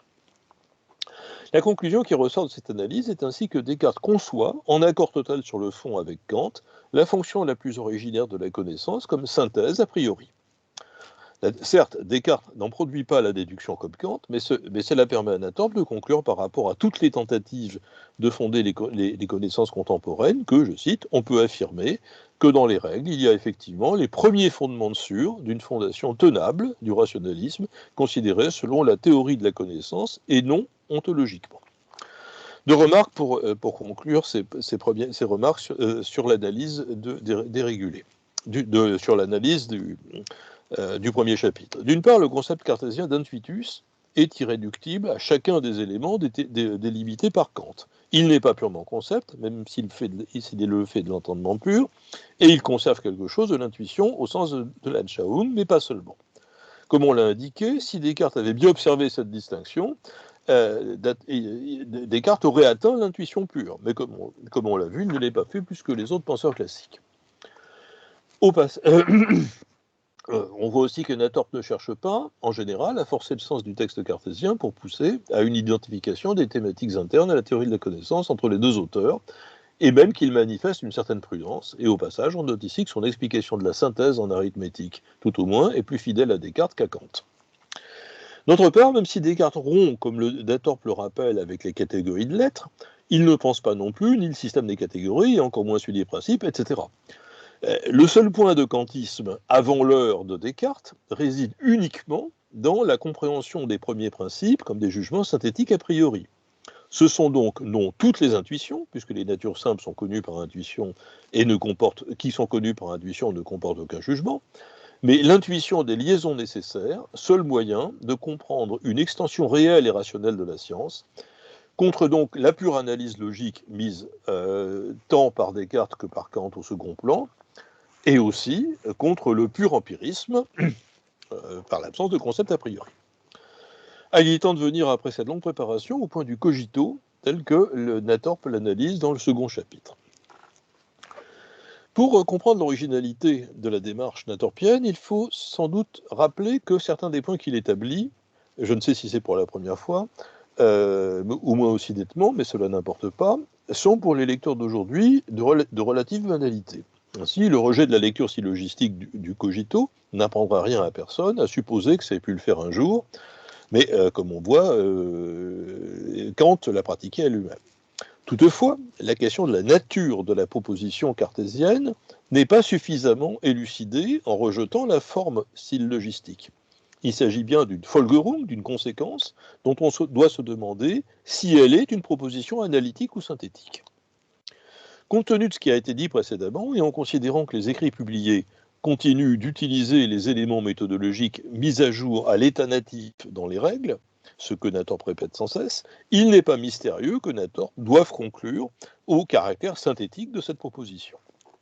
La question est donc de savoir comment ce point est établi et quel rapport il permet d'établir avec la pensée kantienne. Pour identifier le sens de la proposition cartésienne, Nathorp envisage dans leur continuité les différents exposés cartésiens thématisant le doute jusqu'aux méditations. On remarquera, en se plaçant à l'extérieur, qu'il traite du doute cartésien de manière unitaire, sans distinguer, comme on le fait souvent, entre les deux niveaux de la première méditation. C'est l'universalité du doute qui, pour Nathorp, est présente à l'état initial dès les régulés et qui se poursuit jusqu'au principe, ou mieux encore, l'universalité du douter qui le constitue. Mais c'est évidemment un douter pour être certain. Le sens de la démarche est ainsi défini, la déduction du premier principe métaphysique, qui établit l'existence de l'être pensant, est maintenant, comme chacun sait, celui-ci, qu'après la mise à l'écart de tout ce qui est douteux, c'est-à-dire de tout contenu objectuel de nos représentations en général, le sujet du pensée, le « je », demeure comme réalité unique indubitable. Tandis que par la pensée, l'existence du pensé n'est jamais immédiatement et absolument garantie, cependant est garantie celle de l'existence du pensant. C'est dans la recherche de la vérité que Nathorp trouve ce sens du cogito ergo sum exprimé de la manière la plus claire. Pourquoi ? Parce que l'acte même de douter entraîne par lui-même une certitude qui s'exprime de la manière suivante. Je ne puis jamais être en doute sur ce qu'est le doute, quoique je n'ai commencé à le connaître, ou plus encore à y penser, qu'en en faisant l'expérience. Mon doute suffit par lui-même à me faire connaître le doute et en même temps par là la certitude. Aussitôt que j'ai commencé à douter, j'ai aussi commencé à connaître avec certitude. Mais mon doute et ma certitude ne se rapportent pas aux mêmes objets. Mon doute ne rencontrait que les choses qui existent hors de moi, ma certitude, moi-même et mon doute. Je suis, je pense, je suis un être pensant, tel est l'enchaînement dans lequel, à partir de l'unique point solide de doute universel, les premières connaissances de la métaphysique peuvent être acquises. Je doute, donc je suis, c'est la proposition absolument première, mais je suis pour autant que je doute, rien d'autre que pensant, donc je suis un être pensant. Tel est pour Nathorp le sens du cogito. L'ajout de la substantialité dans le discours, la méditation et encore plus les principes ne paraît pas essentiel à l'analyse, d'où la mise au second plan des exposés postérieurs. Toutefois, il est important pour lui d'examiner davantage la fondation de cette proposition essentielle dans la conception générale du savoir, puisque présentée par Descartes comme critère de toute certitude. C'est ici que Nathorp explicite le sens du mot métaphysique, employé jusqu'ici de manière indéfinie. Ce qui caractérise l'énoncé comme métaphysique et non seulement méthodique, c'est l'affirmation de l'existence qu'il contient. Il s'agit d'une proposition existentielle, Nathorp renvoyant à Kant, et le passage le plus important de Kant sur les propositions existentielles, dans les remarques au progrès de la métaphysique, sont que ces propositions sont toutes synthétiques. Toute la question est, en ce qui concerne Descartes, de savoir si la relation de conséquence je pense, je suis est elle-même synthétique, ou bien si le je suis est contenu dans le je pense et serait explicité par voie analytique. La réponse est la suivante. Cependant, l'idée fondamentale est manifestement celle-ci, à partir de la réalité de la pensée, tout simplement, absolument, et conclut la réalité du pensant, la pensée et le pensant est aussi, et cette déduction n'est manifestement susceptible d'être accomplie que par une synthèse. Car à partir du concept universel de pensée, l'existence du pensant ne se laisse pas produire par une analyse, mais seulement quand je reviens à la réalité de la pensée, je la trouve nécessairement liée avec cette réalité du pensant, non du pensé. car toute pensée a rapport à un jeu qui existe, tandis que le rapport à un quelque chose d'existant qui correspond au contenu de nos pensées peut être mis en doute dans chaque cas particulier et demande d'abord une fondation supplémentaire. Quelques points peuvent ainsi être soulignés. L'existence immédiate du moi est au mieux attestée par la recherche de la vérité, puisque douter, penser et être sont tirés d'une expérience et sont aussi immédiates que les couleurs pour la vue. De plus, il est légitime d'appliquer aux écrits postérieurs la notion d'intuitus telle qu'elle est thématisée par les règles. Et enfin, que le fait que la réalité du moi soit en fait contenue dans celle de la pensée ne fait pas de la proposition une proposition analytique. C'est ainsi que Nathorp rapproche Descartes de Kant, mais non du Kant dénonçant les paralogismes de la psychologie rationnelle dont le texte unique serait, je pense, mais le Kant du paragraphe 16 de la déduction transcendantale, dans la deuxième édition. Nathorp écrit ainsi, au terme d'une analyse de ce point délicat, « Je puis aisément penser, c'est-à-dire me représenter, sans être conscient de la relation à mon sujet. Kant aussi enseigne. Le je pense doit pouvoir accompagner toutes mes représentations. Il n'écrit pas, il les accompagne, et moins encore, il y est contenu identiquement, comme il devrait l'être si l'existence du pensant devait suivre analytiquement de la pensée. » Pour conclure cet exposé, je voudrais en rappeler quelques résultats. Tout d'abord, l'affinité de Descartes et de Kant, dans la perspective de l'Erkenntnis Theory, se traduit en allant des traits les plus extérieurs de ces philosophies vers leur noyau rationnel, dans l'identification de la théorie des liaisons nécessaires des natures simples à l'idée du jugement synthétique a priori. Les liaisons nécessaires sont des jugements, elles sont aperçues intuitivement, et elles tirent leur évidence de cette application. Et elles sont l'objet non d'une analyse conceptuelle fonctionnant par identité, mais d'une synthèse. Nathorp établit ce dernier point en produisant les textes cartésiens, s'opposant à l'usage en philosophie de propositions purement analytiques, et donc en créditant Descartes, de fait, sinon expressément, de la distinction entre jugement analytique et jugement synthétique, et aussi naturellement, en ne réduisant pas les seconds au jugement empirique. Concernant le cogito, il suffit à Nathorp d'identifier son expression, à partir notamment du doute, à la liaison nécessaire des natures simples. C'est la preuve que Descartes continue d'utiliser la méthode dans les textes postérieurs ou régulés, non à titre de préparation inessentielle, mais comme partie intégrante du propos. Mais une fois que le cogito est ramené à cette liaison, il devient de droit une proposition synthétique, et en même temps, par son objet, il est une proposition métaphysique recouvrant une existence, et non plus seulement une proposition méthodique ou logique valable pour des énoncés sans contenu réel. Il resterait évidemment à voir comment les propositions cartésiennes relatives aux autres existences sont ramenées au canon du jugement synthétique a priori. Ce serait l'objet d'autres études. On peut juste rappeler de manière assertorique, en direction d'autres analyses, que Nathorp défend en partie la preuve cartésienne de l'existence de Dieu contre la critique kantienne, la preuve a priori, en posant, contre l'apparente analyticité de la proposition, son caractère réellement synthétique. Je passe la situation. Il resterait aussi à expliquer pourquoi Descartes abandonne, selon Nathorp, la voie gnoséologique qu'il avait adoptée au début. C'est évidemment en raison de la prédominance progressive d'un point de vue ontologique, marquée par la substantialisation du moi qui s'affirme dans tous les écrits postérieurs à partir du discours.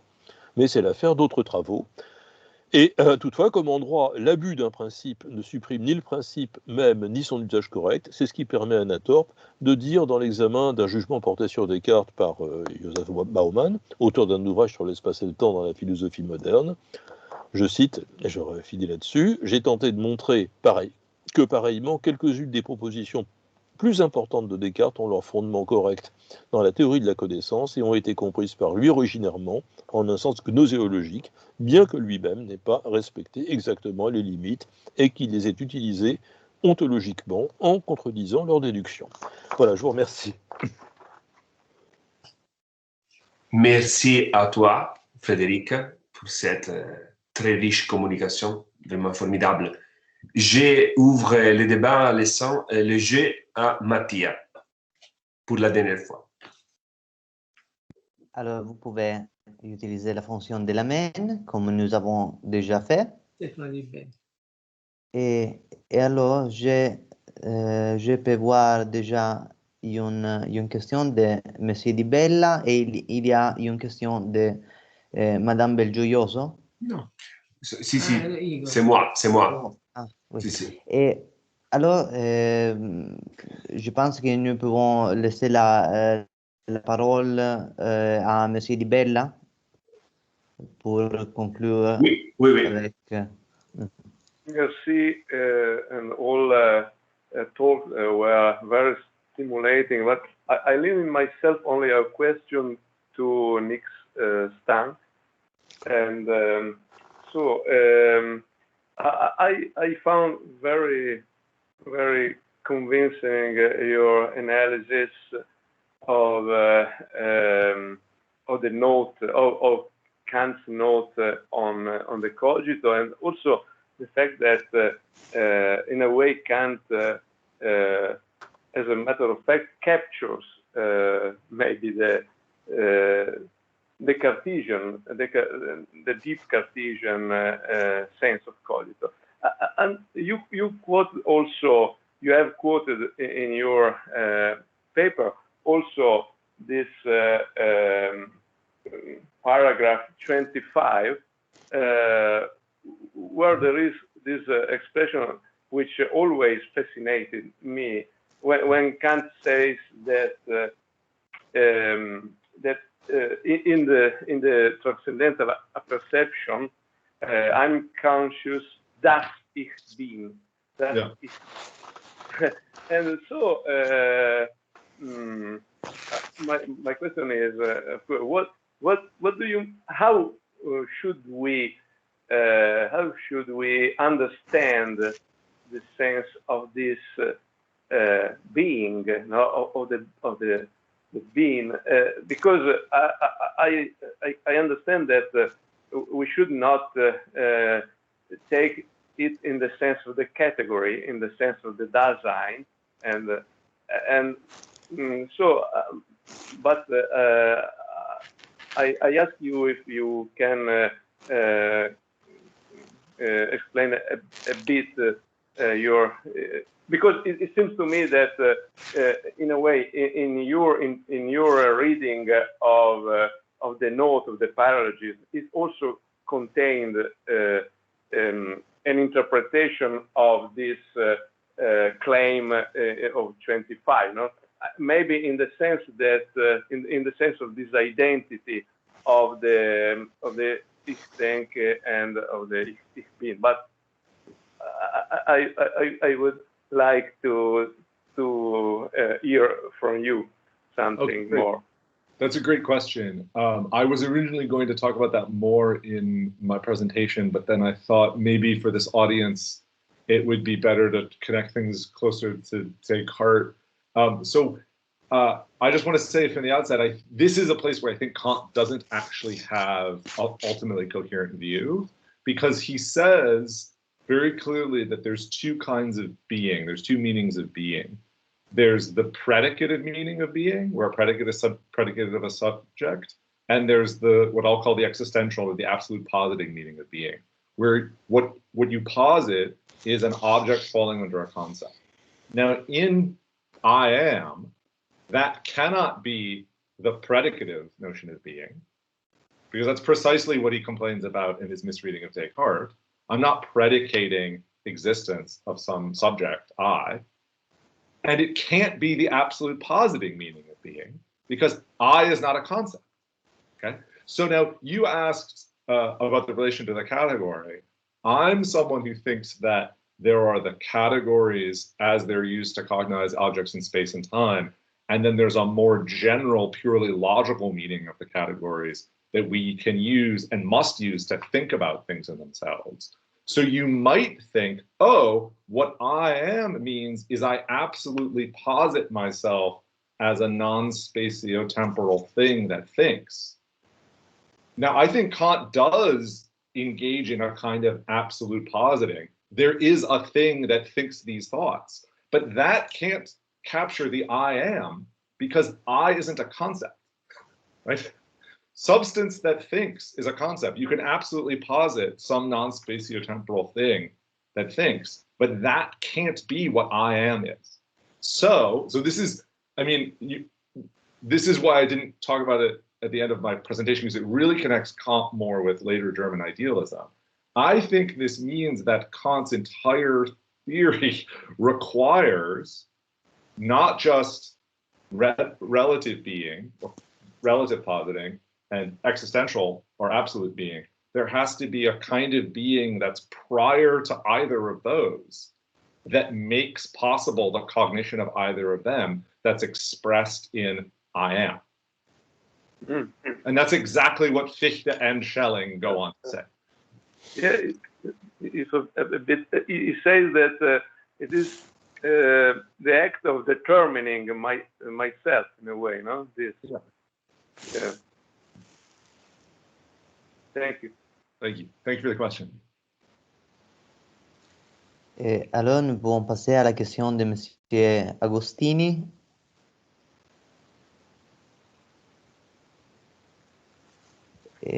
Monsieur Agostini, nous ne pourrons pas vous entendre. Pardon. I have in fact two questions. One for Nick Stang and the other one for Frédéric Debuson. The first one, I speak in English to Nick, is that can you qualify your interpretation of the proposition I am, or I think, as a qualified phenomenalism? Yes. Okay, applied to the I mean. Yeah, except that there's a difficulty here, which is so for those of you who don't know, qualified phenomenalism is a term I introduced for a certain reading of Transcendental Idealism, on which say there is a thing that appears as this cup, and all I cognize of it are how it appears to me. So there's a kind of like, I cognize, so to speak, its purely mind-independent properties, but there's one thing here, the cup, and then there's the mind-independent properties of that cup. So everything I said certainly suggests a kind of view like that turned around towards the self. The problem is, even in the empirical case, it's not clear what the I could refer to. So it's not, so that structure that I just described is a case where you have a thing in itself and then its mind-dependent properties. It's not clear in the case of the self what it would mean to say that there's what the I could refer to, because Kant explicitly says that it's not an intuition, that it's not a concept. Now, in what I cognize in inner experience for Kant are states. Now, the question is, what are they states of? Right? Ordinarily, you would think they're states of a substance. And so I cognize that substance that I am only as it appears to myself. My worry, and this connects up with my answer to Professor De Bella's question, I'm just worried that that actually doesn't wind up making sense because Kant has deprived himself of the specific resources to say, in that little story that I just said, what I is doing, because it's not a concept and it's not an intuition. So it's not, here's something that would be totally consistent. There is some substance that thinks and appears to itself, and I cognize it as it appears to itself. Totally fine. But Kant doesn't say that. He says, I cognize myself only as I appear to myself. And since by his own account has no account of the semantic status of I'm just not sure that he can assimilate that said about I to that said about something in general. I hope that answers your question. Thank you. So just to go a little bit deeper, so do you think that applying to the case of the self, this category of qualified phenomenalism, is it easier or more difficult to answer to Jacobi's objection in the case of the self? Oh, that's a great question. So I don't know, actually, if I think it's harder. Let me just think for a second about that. No, I think it's actually easier to answer because I think that so if we separate Jacobi's objection about noumenal affection into two parts, one of which is how could the category cause and effect have any meaning when applied to a causal relation between a thing in itself and me? And how could I have any epistemic warrant for making a causal claim like that? I think that the first question is just as hard in both cases. It doesn't make any difference. It's just the problem of the noumenal application of categories, and that's just always it has the same answer in both questions. And in the second case, it's easier in the case of the self, because my self-consciousness is a consciousness of myself as being.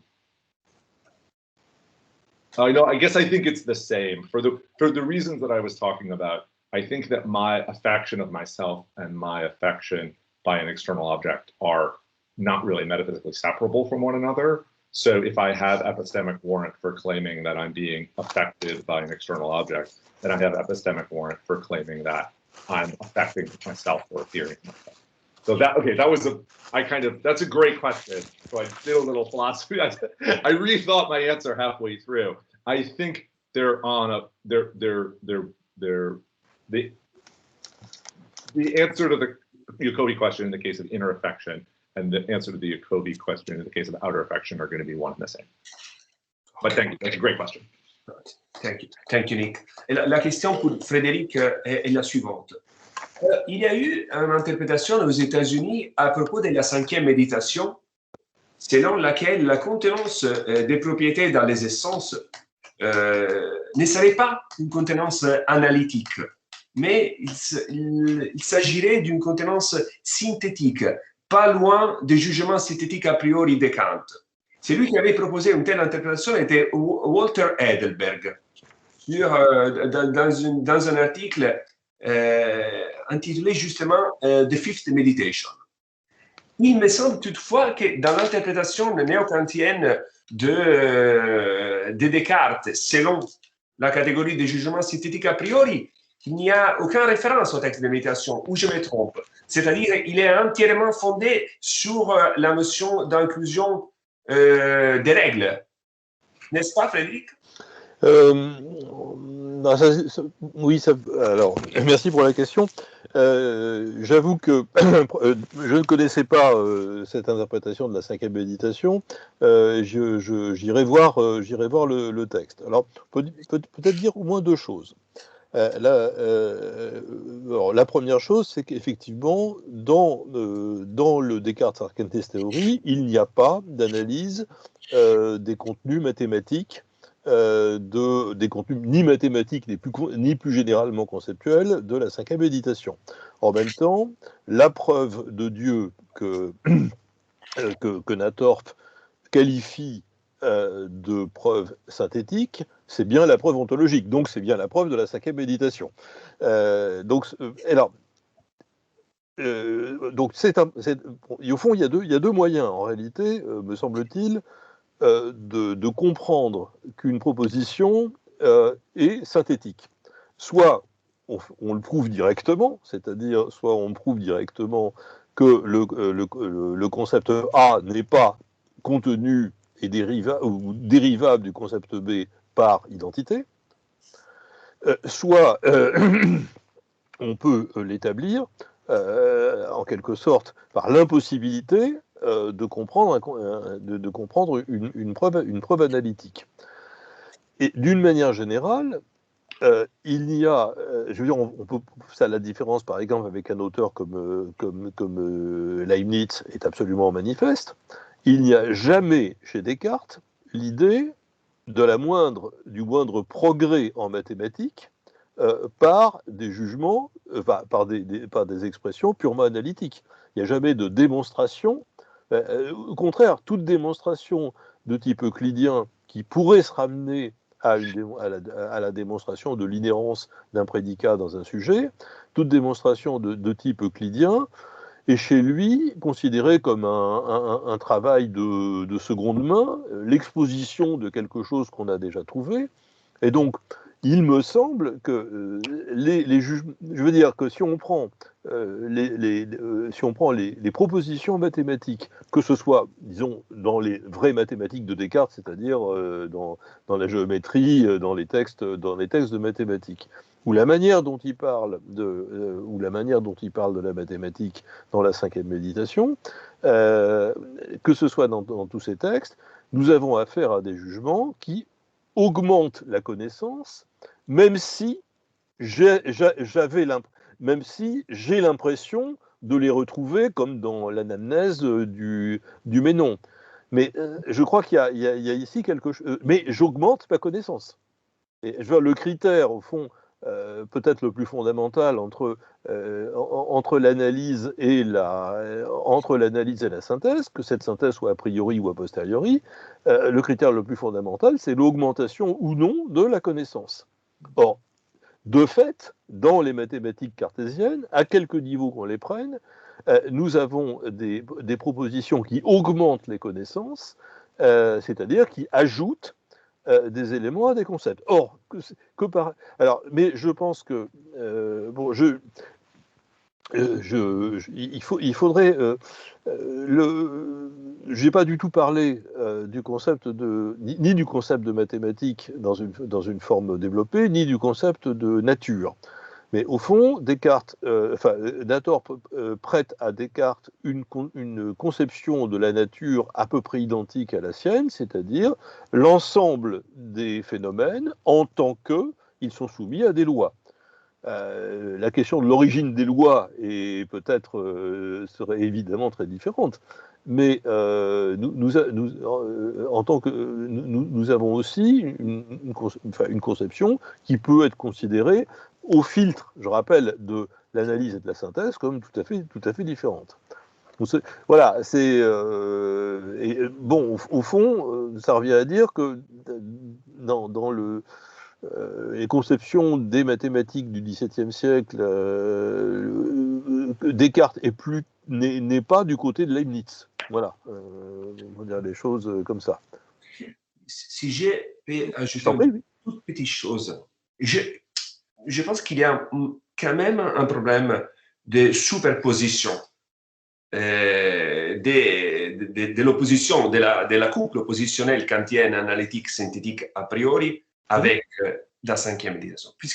Pourquoi? Puisque d'un côté, c'est clair que Descartes dit que les connaissances mathématiques augmentent la connaissance. Oui. Mais de l'autre côté, non, il dit de manière expresse que la négation de l'existence de Dieu, c'est une contradiction. Or, la négation d'un jugement synthétique a priori, c'est pas une contradiction. C'est pas une contradiction, oui, je sais, ouais. Là, c'est une chose qui m'a toujours étonné. Ouais. Il y a des aspects qui rendent les statuts des mathématiques et de l'existence de Dieu de la cinquième méditation n'est pas superposable, à mon avis, à la couple kantienne. Oui, je suis d'accord aussi, mais ça, je crois que je l'ai dit à peu près tout le temps.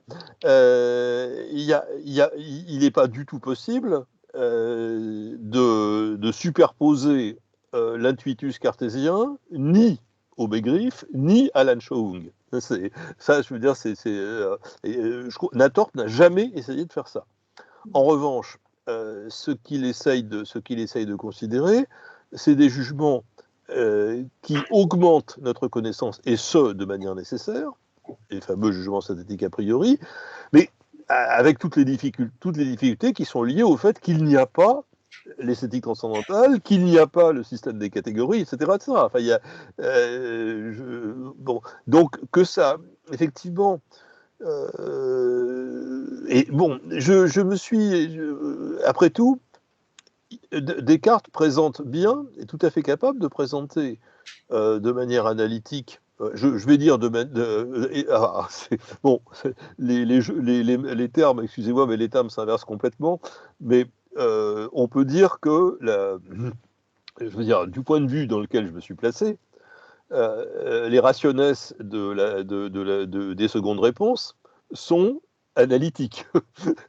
Je veux dire, évidemment, elles sont synthétiques dans l'expression, mais elles sont analytiques dans la mesure où les prédicats sont extraits des sujets. Alors, dans ces textes-là, nous avons effectivement des démonstrations qui sont faites, en gros, par identité. C'est bien le principe d'identité qui est à l'œuvre dans ces raisonnements, et non un autre principe. Mais Descartes dit tout aussi bien que ce moyen analytique, donc synthétique, mais en réalité analytique, si on prend ça comme je l'ai indiqué, ce moyen vient en second, n'est que la mise en forme de quelque chose qui a déjà été trouvé et qui a déjà été trouvé par la voie analytique. Donc c'est pour ça que c'est pour ça qu'il faut dans la je veux dire au fond ce que Nathan peut associer à Descartes, c'est une sorte de théorie, on va dire, de l'invention, de la découverte, de la capacité à découvrir des connaissances que l'on n'avait pas, en augmentant son... Voilà. Bon, mais bon, il faudrait effectivement... je suis tout à fait conscient que mon exposé aurait pu aussi, mais il était déjà bien long, aller vers ces questions-là qui sont tout à fait remarquables. Merci. Merci à toi. Merci infiniment. Je pense que M. Steng veut intervenir. Et alors, je pense sur la même Je crois qu'il y a aussi question. Schmalz, Mathias. Excusez-moi? Je crois qu'il y a aussi M. Schmalz. C'est le premier qui a... Oui. Levez la main. Non, je pensais que M. Steng ait la volonté d'intervenir sur la même question. Parfait. Okay. Parfait. So, Mr. Steng, you can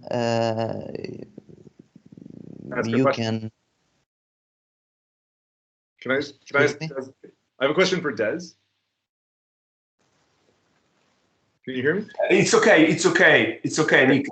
Okay, yeah, so Des, I just wanted to ask you if you could say a little bit more about how the nutshell argument depends on the claim that there isn't anything absolutely intrinsic in space, and how it's supposed to be an argument against relationalism about space and an argument for transcendental idealism. And so what I had in mind was, so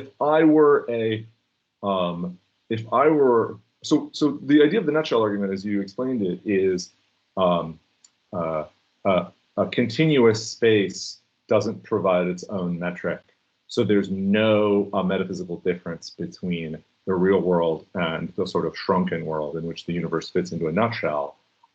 So I was thinking that argument would apply against someone who accepted that there were absolutely intrinsic elements of space. Because even if there are absolutely intrinsic elements in space, they have to be point-like. That is to say, they can't be absolutely intrinsic properties of extended regions. And so, because they're absolutely point-like, they couldn't provide a measure because being point-like, they don't, there's no determinate answer to the question whether this continuous line has more points in it than this other continuous line. So I was thinking that even if you allow that there are absolutely intrinsic properties in space, you have an argument here against the view that space is purely relational. So does the argument need the claim that there are no absolutely intrinsic properties in space? I'm not sure I follow it entirely, but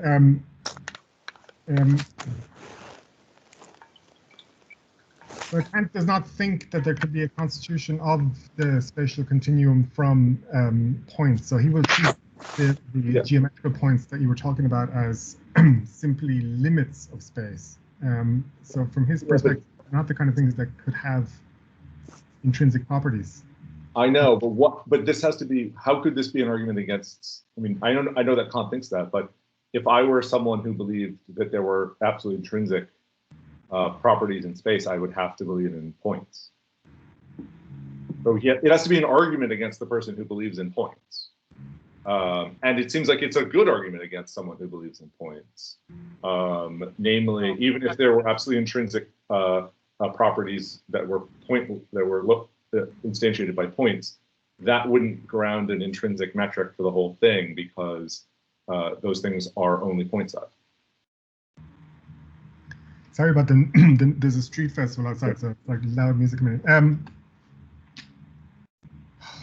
Let me think. I mean, he's starting from the admission that the metric is relative, right? The indiscernibility thesis expresses his commitment to the thoroughgoing relativity of the metric, temporal metric, and spatial metric. Yeah. And he traces the relativity of this metric to the absence of anything that could provide an absolute temporal or spatial measure. Now there are various options for what those things could be. So if you believed if you were a metrical essentialist like Newton and you believed in Newtonian absolute solidity, these unbreakable things are in a stable correspondence with the congruent structure, absolute congruent structure of space. So they would provide you with a metric. So Kant says, I don't believe in those things, right? And I don't believe in any constitution.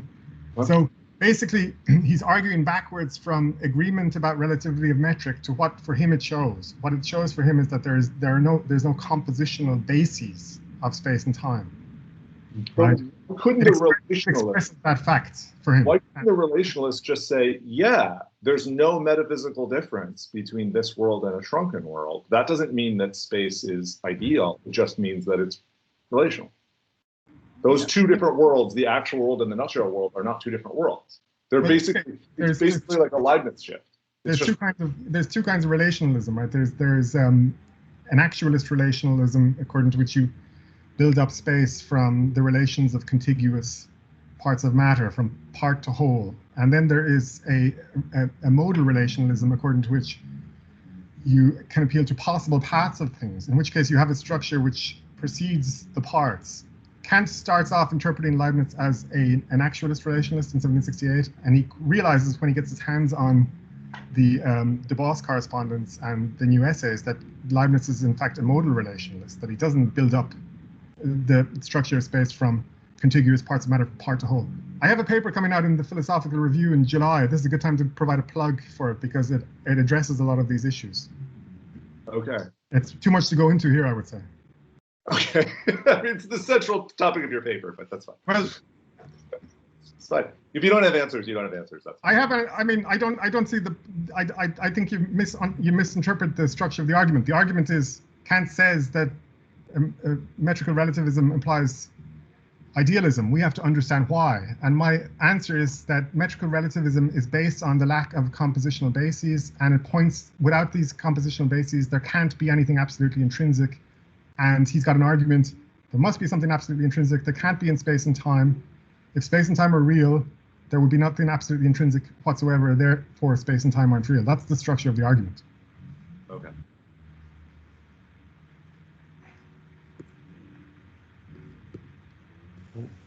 Je demande à Monsieur Agostini si nous avons le temps pour des autres questions, parce qu'il y a les questions de Monsieur Schmalz et de Monsieur Di Bella, mais nous ne les avons pas dans le... Ah, oui. Alors, j'invite le deux messieurs à faire des questions particulièrement rapides. Mais vous pouvez poser votre question à partir de Monsieur Schmalz. Oui. Ah, okay. Everyone can hear me. Good. This is for Des. Rapid question. So the end on occasionalism went by pretty quickly, and I was wondering what. Couldn't an occasionalist doesn't have to say that everything is relative, right? There could be intrinsic features, and it could be even intrinsic features under our control, perhaps, that give moral worth. I mean, I think this is Malebranche's own view, right? Consent is under our control. It's an intrinsic feature of us. It's that in virtue of which we have moral worth. So what was the point about Kant's critique of occasionalism? Yeah, that's a very good point. So I'm thinking here of Freddoso's paper where he says, you know, you could have a no action occasionalism and a no nature occasionalism. And no action occasionalism would be that God endows the creatures with natures, but he somehow blocks or inhibits their activity, and he's responsible for all the causal stuff. Or you could say that you could be an occasionalist who says that, you know, like a kind of Humean type occasionalism where God just strips the world of any kind of natures that could have causal efficacy which are being blocked. Freddoso interprets, maybe wrongly, Malebranche as a no-nature occasionalist, right? Yeah. So there is nothing that could have causal efficacy. Now, as you say, Malebranche wants to retain some kind of activity of the will. The big question is he entitled to do so? Right. I think Kant would say, I don't think he has an interpretation of Malebranche, although, I mean, he has quite a lot to say about Malebranche, but he is very familiar with Leibniz's argument that occasionalism leads to Spinozism because it makes God the nature of everything, right? And right. his central moral argument does target that explicitly, right? So he's very much Pelagian about free will, about grace. You know, he's not within the Christian tradition. He's far off to the right or to the left on the Pelagian side. So the view is entirely incompatible with any kind of occasionalism that would strip efficacy away from the will. So all I need for this argument to work, of course, and all Kant needs is for there to be this particular power of free action, which you cannot find in space and time, plus the conclusion that if space and time were real, it would impose this relational structure on everything, and there wouldn't be anything absolutely intrinsic, and therefore there wouldn't be any free will. But you're right, it is a big issue, you know, how should Malebranche be read? And I was just implicitly going there with the no-nature interpretation of Freddoso, which might be incorrect. Yeah, I think it is, but thank you, that clarifies it. Et alors, nous avons la question de Monsieur Di Bella. Non, je voulais renoncer à la question parce que c'était plus une remarque sur la discussion d'Igor et de Frédéric, alors je renonce. Et alors, je pense que nous pouvons conclure avec Monsieur Agostini et la conclusion de Madame Belgioioso. Merci aux trois derniers intervenants. Merci de tout. Et donc, merci à tous, puisque avec cette dernière question, le séminaire s'est conclu.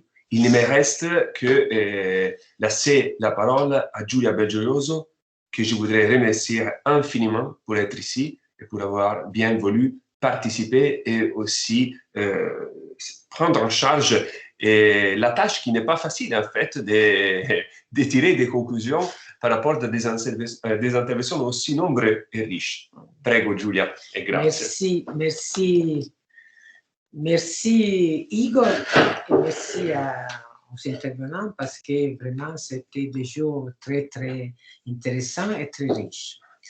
Ces jours-ci, je me suis souvenu de ce que Tullio Gregori, historien de la philo italienne, disait à propos des classiques. En fait, il disait, un classique est reconnu comme tel parce qu'il dépasse son temps alors qu'il en recueille et en exprime quelques problèmes fondamentaux.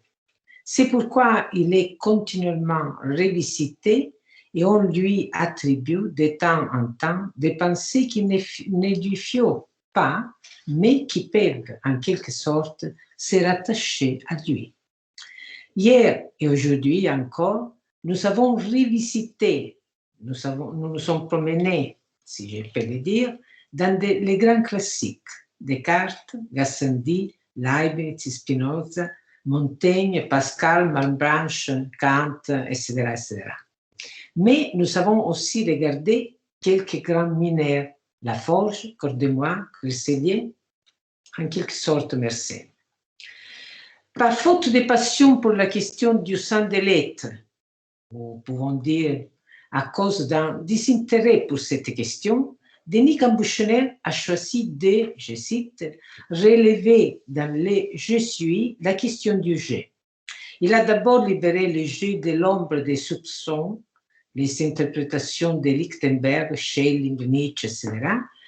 Puis il a relevé les différences entre le je moi français et l'ego latin qui, s'adjoignent au somme, existent. Enfin, parmi les quelques considérations qu'il a alignées, la réserve par rapport à l'interprétation husserlienne, sa conclusion, c'est que l'ego cogitans apprenne qu'il est en tant que res toute autre chose qu'un corps, je cite. Mais il a, je cite, en tant qu'esprit humain, toujours été promis au retour à son à ou dans son corps. Si, comme Cambustionnaire conclut, le programme cartésien n'a jamais été celui d'une philosophie transcendantale, l'invitation des Cambustionnaires aux historiens de la philosophie est de restituer à Descartes sa spécificité. Simone d'Agostino nous a menés dans un autre horizon, la philosophie comme façon de vivre de Pierre Hadot. Tout au long de sa vie, de la toute première découverte en tant que jeune étudiant en 1936 à sa dernière œuvre, Pierre Hadot s'est confronté aux essais de Montaigne. Cet écrit est l'une des premières, des plus importantes sources de la conception de la philosophie comme mode de vie, des différents points de vue, l'éducation ou formation de l'esprit, la sagesse ou la médecine de l'esprit, la simplicité ou le retour de l'esprit à la propre nature. Reste à étudier un dernier point de vue, le style de l'écriture. Fabrizio Lo Monaco lit la spécificité de Pascal par rapport au rationalisme de Descartes à partir de l'angle visuel de la théorie d'une raison de ces faits, mise au point pour commenter Augustin et Montaigne par Pascal. De cette perspective, la définition pascalienne de Descartes comme inutile et incertaine s'explique par la prétention cartésienne de dessiner une nature humaine intacte et innocente.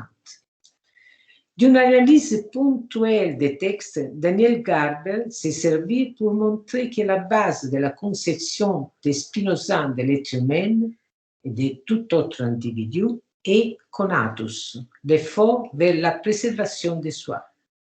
Mais, soutient Spinoza, je cite, l'effort par lequel chaque chose s'efforce de préserver dans son être n'est rien par l'essence même de la chose. La conscience de cet effort est pour Spinoza le désir. Mais, citation, la joie et la tristesse sont des passions par lesquelles la puissance de chacun ou l'effet de s'efforcer de préserver dans son être est augmenté ou diminué. Donc, la joie et la tristesse sont le désir ou l'appétit, dans la mesure où ils sont augmentés ou diminués. Ceci suggère que pour Spinoza, les sentiments de la joie et de la tristesse constituent ma conscience du conatus pour la préservation de moi. C'est-à-dire, il cite l'éthique 3P7, il constitue ma conscience de moi-même, une conception très différente de la conscience de soi du cogito cartésien. Enrico Passini a analysé la réaction de Leibniz au principe cartésien cogito ergo sum, qui assure le soi de sa propre existence. Leibniz ne nie pas les principes, mais tend à en diminuer le rôle d'une part et d'autre part exprimer un désaccord fondamental de fond. Le cogito n'est pas vraiment le principe primaire de la confiance dans la validité de nos connaissances, ni de celle sur le monde. De fait, les raisons de l'insatisfaction de Leibniz à l'égard des principes cartésiens, qui selon l'auteur de la monadologie ne peut pas être démontré primo en tant qu'axiome, sont liées, comme on pouvait l'imaginer, à des questions profondes de sa conception de la place des soi dans le monde. Stefano Di Bella analyse un passage de la correspondance de Leibniz avec Arnaud, dans lequel les philosophes allemands opposent une approche a posteriori du concept de similitude des substances basée sur l'expérience du moi, à une approche a priori basée sur la notion logico-ontologique des concepts complets, avec l'intention claire de privilégier ces derniers, contre la compréhension cartésienne d'Arnaud de la substance individuelle du point de vue de l'ego du cogito. Néanmoins, à plusieurs reprises, sa discussion du concept de substance et de son identité à travers le temps et les changements finit par s'appuyer sur l'expérience de la connaissance de soi. En fait, cette expérience s'avère lui fournir non seulement l'accès épistémique à ces concepts, mais aussi leur fondement ultime et ce qui leur donne leur contenu. Di Bella discute de ces mouvements en considérant des ébauches leibniziennes. Une à l'époque de la correspondance Arnaud, l'autre depuis sa confrontation avec Locke, ou une discussion intensive sur les concepts de substance et des similitudes transtemporelles culmine dans cet appel typique à l'expérience de l'ego. Mills, pour clarifier les phénomènes de l'appréhension intellectuelle des premiers principes, analyse les premiers principes de Descartes avant la toile du fond du dernier chapitre des Analytici postérieurs d'Aristote. Et je me souviens d'un article dans lequel j'avais fait ce travail et ça m'intéressait beaucoup. Après, il distingue trois visages du cogito. Les proto-cogito, je pense, les cogito proprement dit, je pense donc je suis, et les principes du cogito, ce qui pense est. Mais elle reconstruit ensuite en manière détaillée, quoique inévitablement quelque peu conjecturale, la transition du mental de 1, ça veut dire je dois les proto-cogito, à 2, ça veut dire les cogito proprement dit, en passant par 3, ça veut dire les principes du cogito, et de 2, ça veut dire les cogito proprement dit, en arrière à 3, ça veut dire les principes du cogito. Ce qui émerge est un processus non logique, non circulaire et surtout non mystérieux, par lequel le contenu implicitement compris d'une intuition complexe est progressivement rendu explicite et le cas échéant ceci. Schmalz ouvre le dossier concernant les objections des Hobbes sur la pensée, qui sont très étudiées, mais il propose une perspective nouvelle.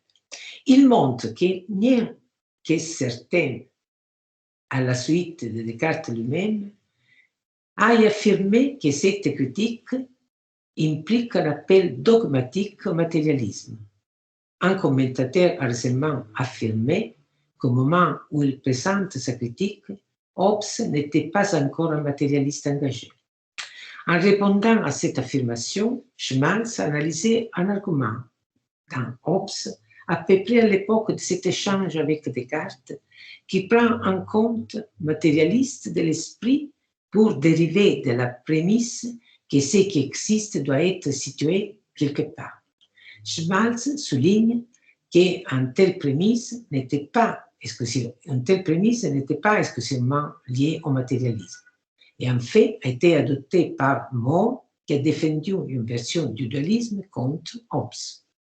Stephen Adler a souligné comment, parmi les disciples du XVIIe siècle de Descartes, en particulier de la première génération des cartésiens actifs dans les décennies après sa mort en 1650, y compris Colbert et Coelings, est-il possible de voir une variété notable d'attitudes envers l'argument de cogito ergo sum, d'une reproduction fidèle et de l'emploi de la propre raisonnement de Descartes à un manque apparent d'intérêt pour elle et très peu d'utilisation dans les élaborations, modifications et défenses ultérieures du système de Descartes.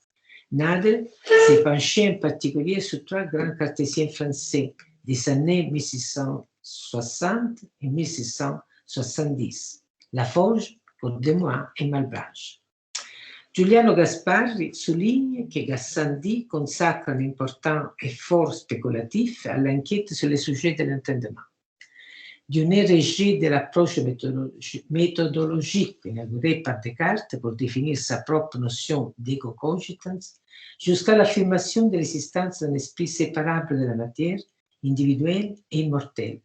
Gasparri a concentré sa lecture principalement sur le syntagma philosophicum, en montrant que les résultats de l'enquête de Gassendi, celle-ci, bien que fondée sur de mauvaises bases empiriques, ne conduit pas à des abordages purement sceptiques, ni peut-être réduite à une récupération tardive et superficielle de la doctrine orthodoxe en la matière. Dans le cadre de la réflexion de Gassendi sur ce thème, toute faite à l'intérieur de la physica, Gaspard a aussi signalé quelques aspects qui suggèrent que la physique du philosophe de Digne soit liée à sa douce métaphysique, c'est l'expression de Grégory, par des liens moins extrinsèques que l'on affirme généralement. Gaspari a souligné enfin quelques passages et syntaxes à l'œuvre dans le traitement rassédien du rapport esprit-corps, qui semble ressentir positivement le débat suscité par Descartes avec sa formulation de la distinction entre res cogitans et res extens. Signe ces dernières que même Gassendi, volens et nolens, appartiennent à l'étas cartésien. Mattia Mantovani a développé l'idée que des états du cerveau comme institués par la nature.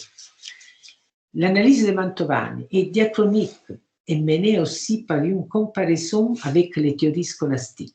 Mantovani affirme que la théorie cartésienne de l'institution de la nature doit être comprise comme une réponse à la doctrine d'Antonio Rubio, selon laquelle les species ont été désignées par la nature pour établir l'assimilation du sujet à la forme de l'objet. Ce qui est intéressant, selon Mantovani, est que la théorie cartésienne de l'institution de la nature ne vise pas à donner une explication de la perception de la mens en tant qu'uniopos, mais en tant que sola mens, considérée de manière indépendante du corps lui-même. Dans sa communication, Sigrid Agostini, la très chère Sigrid Agostini, si vous me permettez, montre de manière strictement philologique, à partir d'une fine analyse d'une lettre de Binot à Cressellier, comment il faut attribuer à la doctrine cartésienne de l'Eucharistie un rôle important dans la longue et en vrai phréatique histoire fortement marquée par la théologie bénédictine qui amène des Chrysostome à Cassel au début du XXe siècle, quand encore une fois la liturgie spéculative essayera de se désincarcérer des rigidités de la théologie thomiste de Trento. Une telle perspective requiert une réarticulation, si je peux dire, de l'ontologie eucharistique. La subjectivité du Christ comme sujet d'espèce controvertie, hoc est meum corpus, se redouble selon un deuxième modèle de subjectivité. Le Christ eucharistique devient le sujet de la passion elle-même, puisque, comme le dit Binot, évoquant Chrysostome, l'Eucharistie est bien, je cite, une extension de la passion du Fils de Dieu. Dans la conversion, le Christ est le sujet et des espèces converties et de la passion. Claudio Boccolini analyse un moment pas assez connu de la réflexion de Mersenne sur Descartes. Mersenne ne s'arrête jamais de réfléchir sur Descartes et Boccolini analyse une étape très remarquable, datée 1647, cette histoire intellectuelle.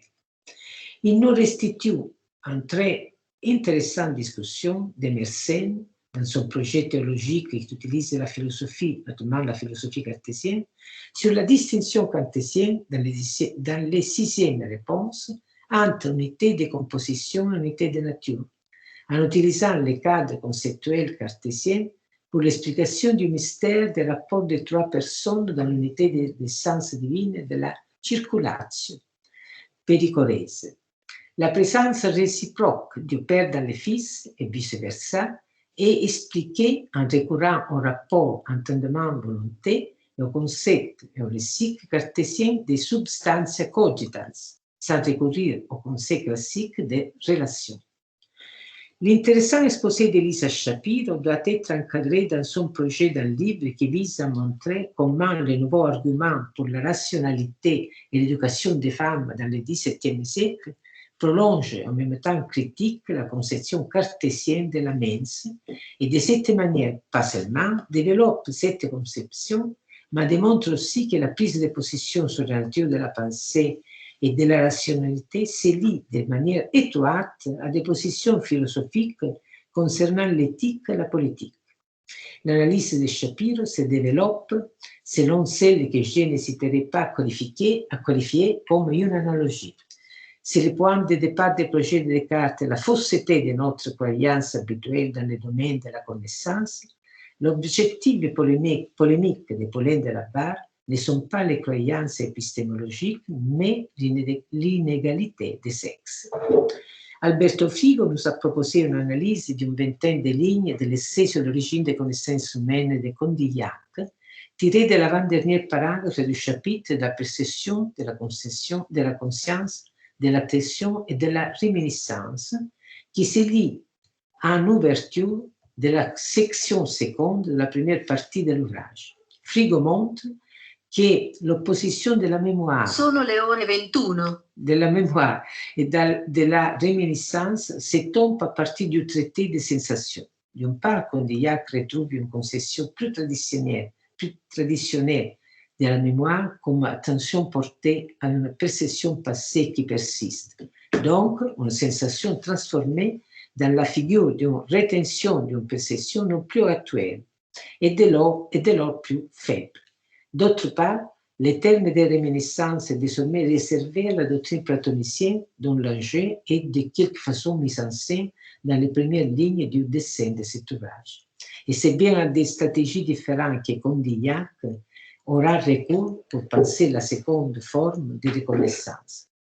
Dans la seconde partie du traité, Condillac s'efforce en effet de façonner un concept inédit du moi comme moi percevant et incorporé, et cela à partir du sentiment fondamental associé au jet réciproque des parties de notre corps.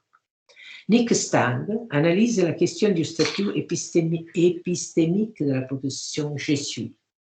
Il s'agit là d'une proposition empirique, mais le problème est bien de savoir ce qui signifie que « je suis » est une proposition empirique.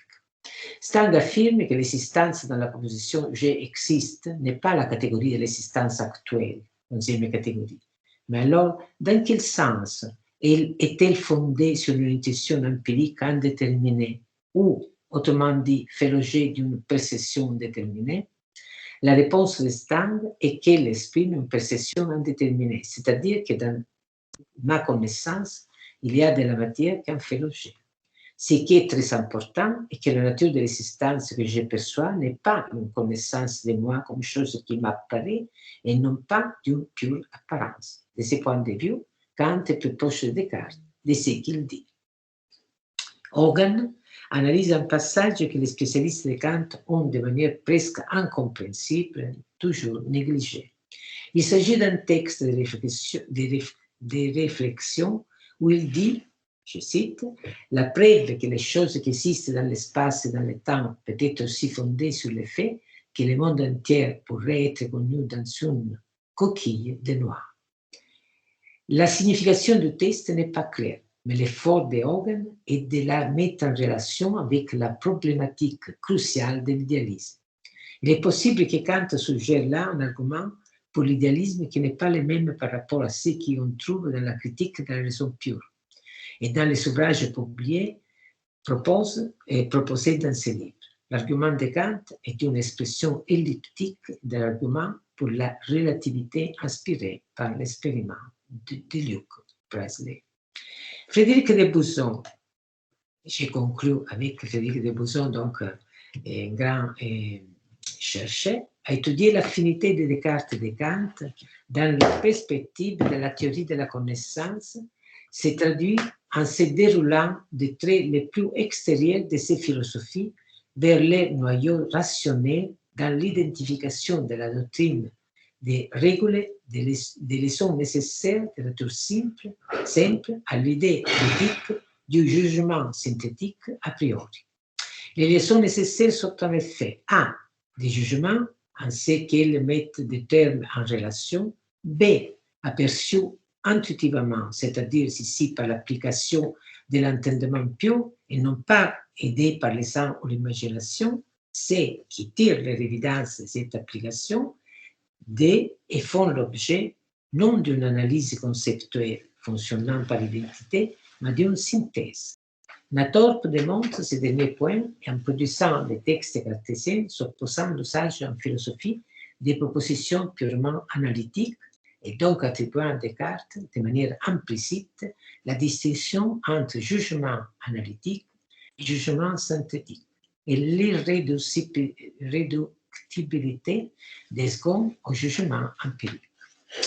Ces notations nécessairement synthétiques peut-être ne montrent pas le fil rouge même pas suffisant, si je peux dire, qui lie les communications de ces deux jours. Et pourtant, il existe. Et même s'il est ténue, comme la métaphysique gassendienne, il s'articule autour de Descartes. Mais la chose la plus importante est que beaucoup sont les pistes ouvertes dans ces deux jours, dans ces deux soirées. Très intéressant et vraiment très riche. Ne me reste que vous saluer, mais avant, il me semble devoir vous dire que ce furent des soirées qui nous ont tous enrichis. Bon travail à tous alors et à la prochaine.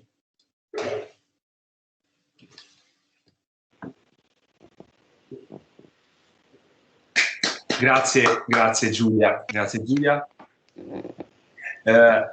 Thank you very much. I just want to thank you everyone. Je passe au français. La première chose est un grand merci à tout le monde et en particulier à Dan Garber qui cette année aussi a voulu bien soutenir ce séminaire, à Mattia Galati pour l'organisation parfaite de la partie technique et à Giulia Belgioioso pour sa gentillesse d'avoir voulu tirer les conclusions. Et après, des souhaits. Le premier est que l'existence de nous tous puisse bientôt revenir à la normalité, qui, je pense que c'est une chose vraiment très importante et que peut-être parfois nous oublions, mais c'est vraiment important de revenir à la normalité, même pour nous qui à la maison, on se sent très bien puisque on peut étudier, mais c'est pas la même chose que vivre. Donc c'est mon premier souhait. Et le deuxième souhait, c'est de vous avoir bientôt à Lecce. Ouais. Au revoir. Grazie, ciao. Ciao. Ciao. Grazie a tutti. Grazie Igor, ciao. Ciao. Ciao. Igor, grazie. Buonasera professoressa. Buonasera Claudio. À bientôt. Au revoir. Arrivederci. Ciao Dan, ciao Ciao Federica. Ciao, ciao. Ciao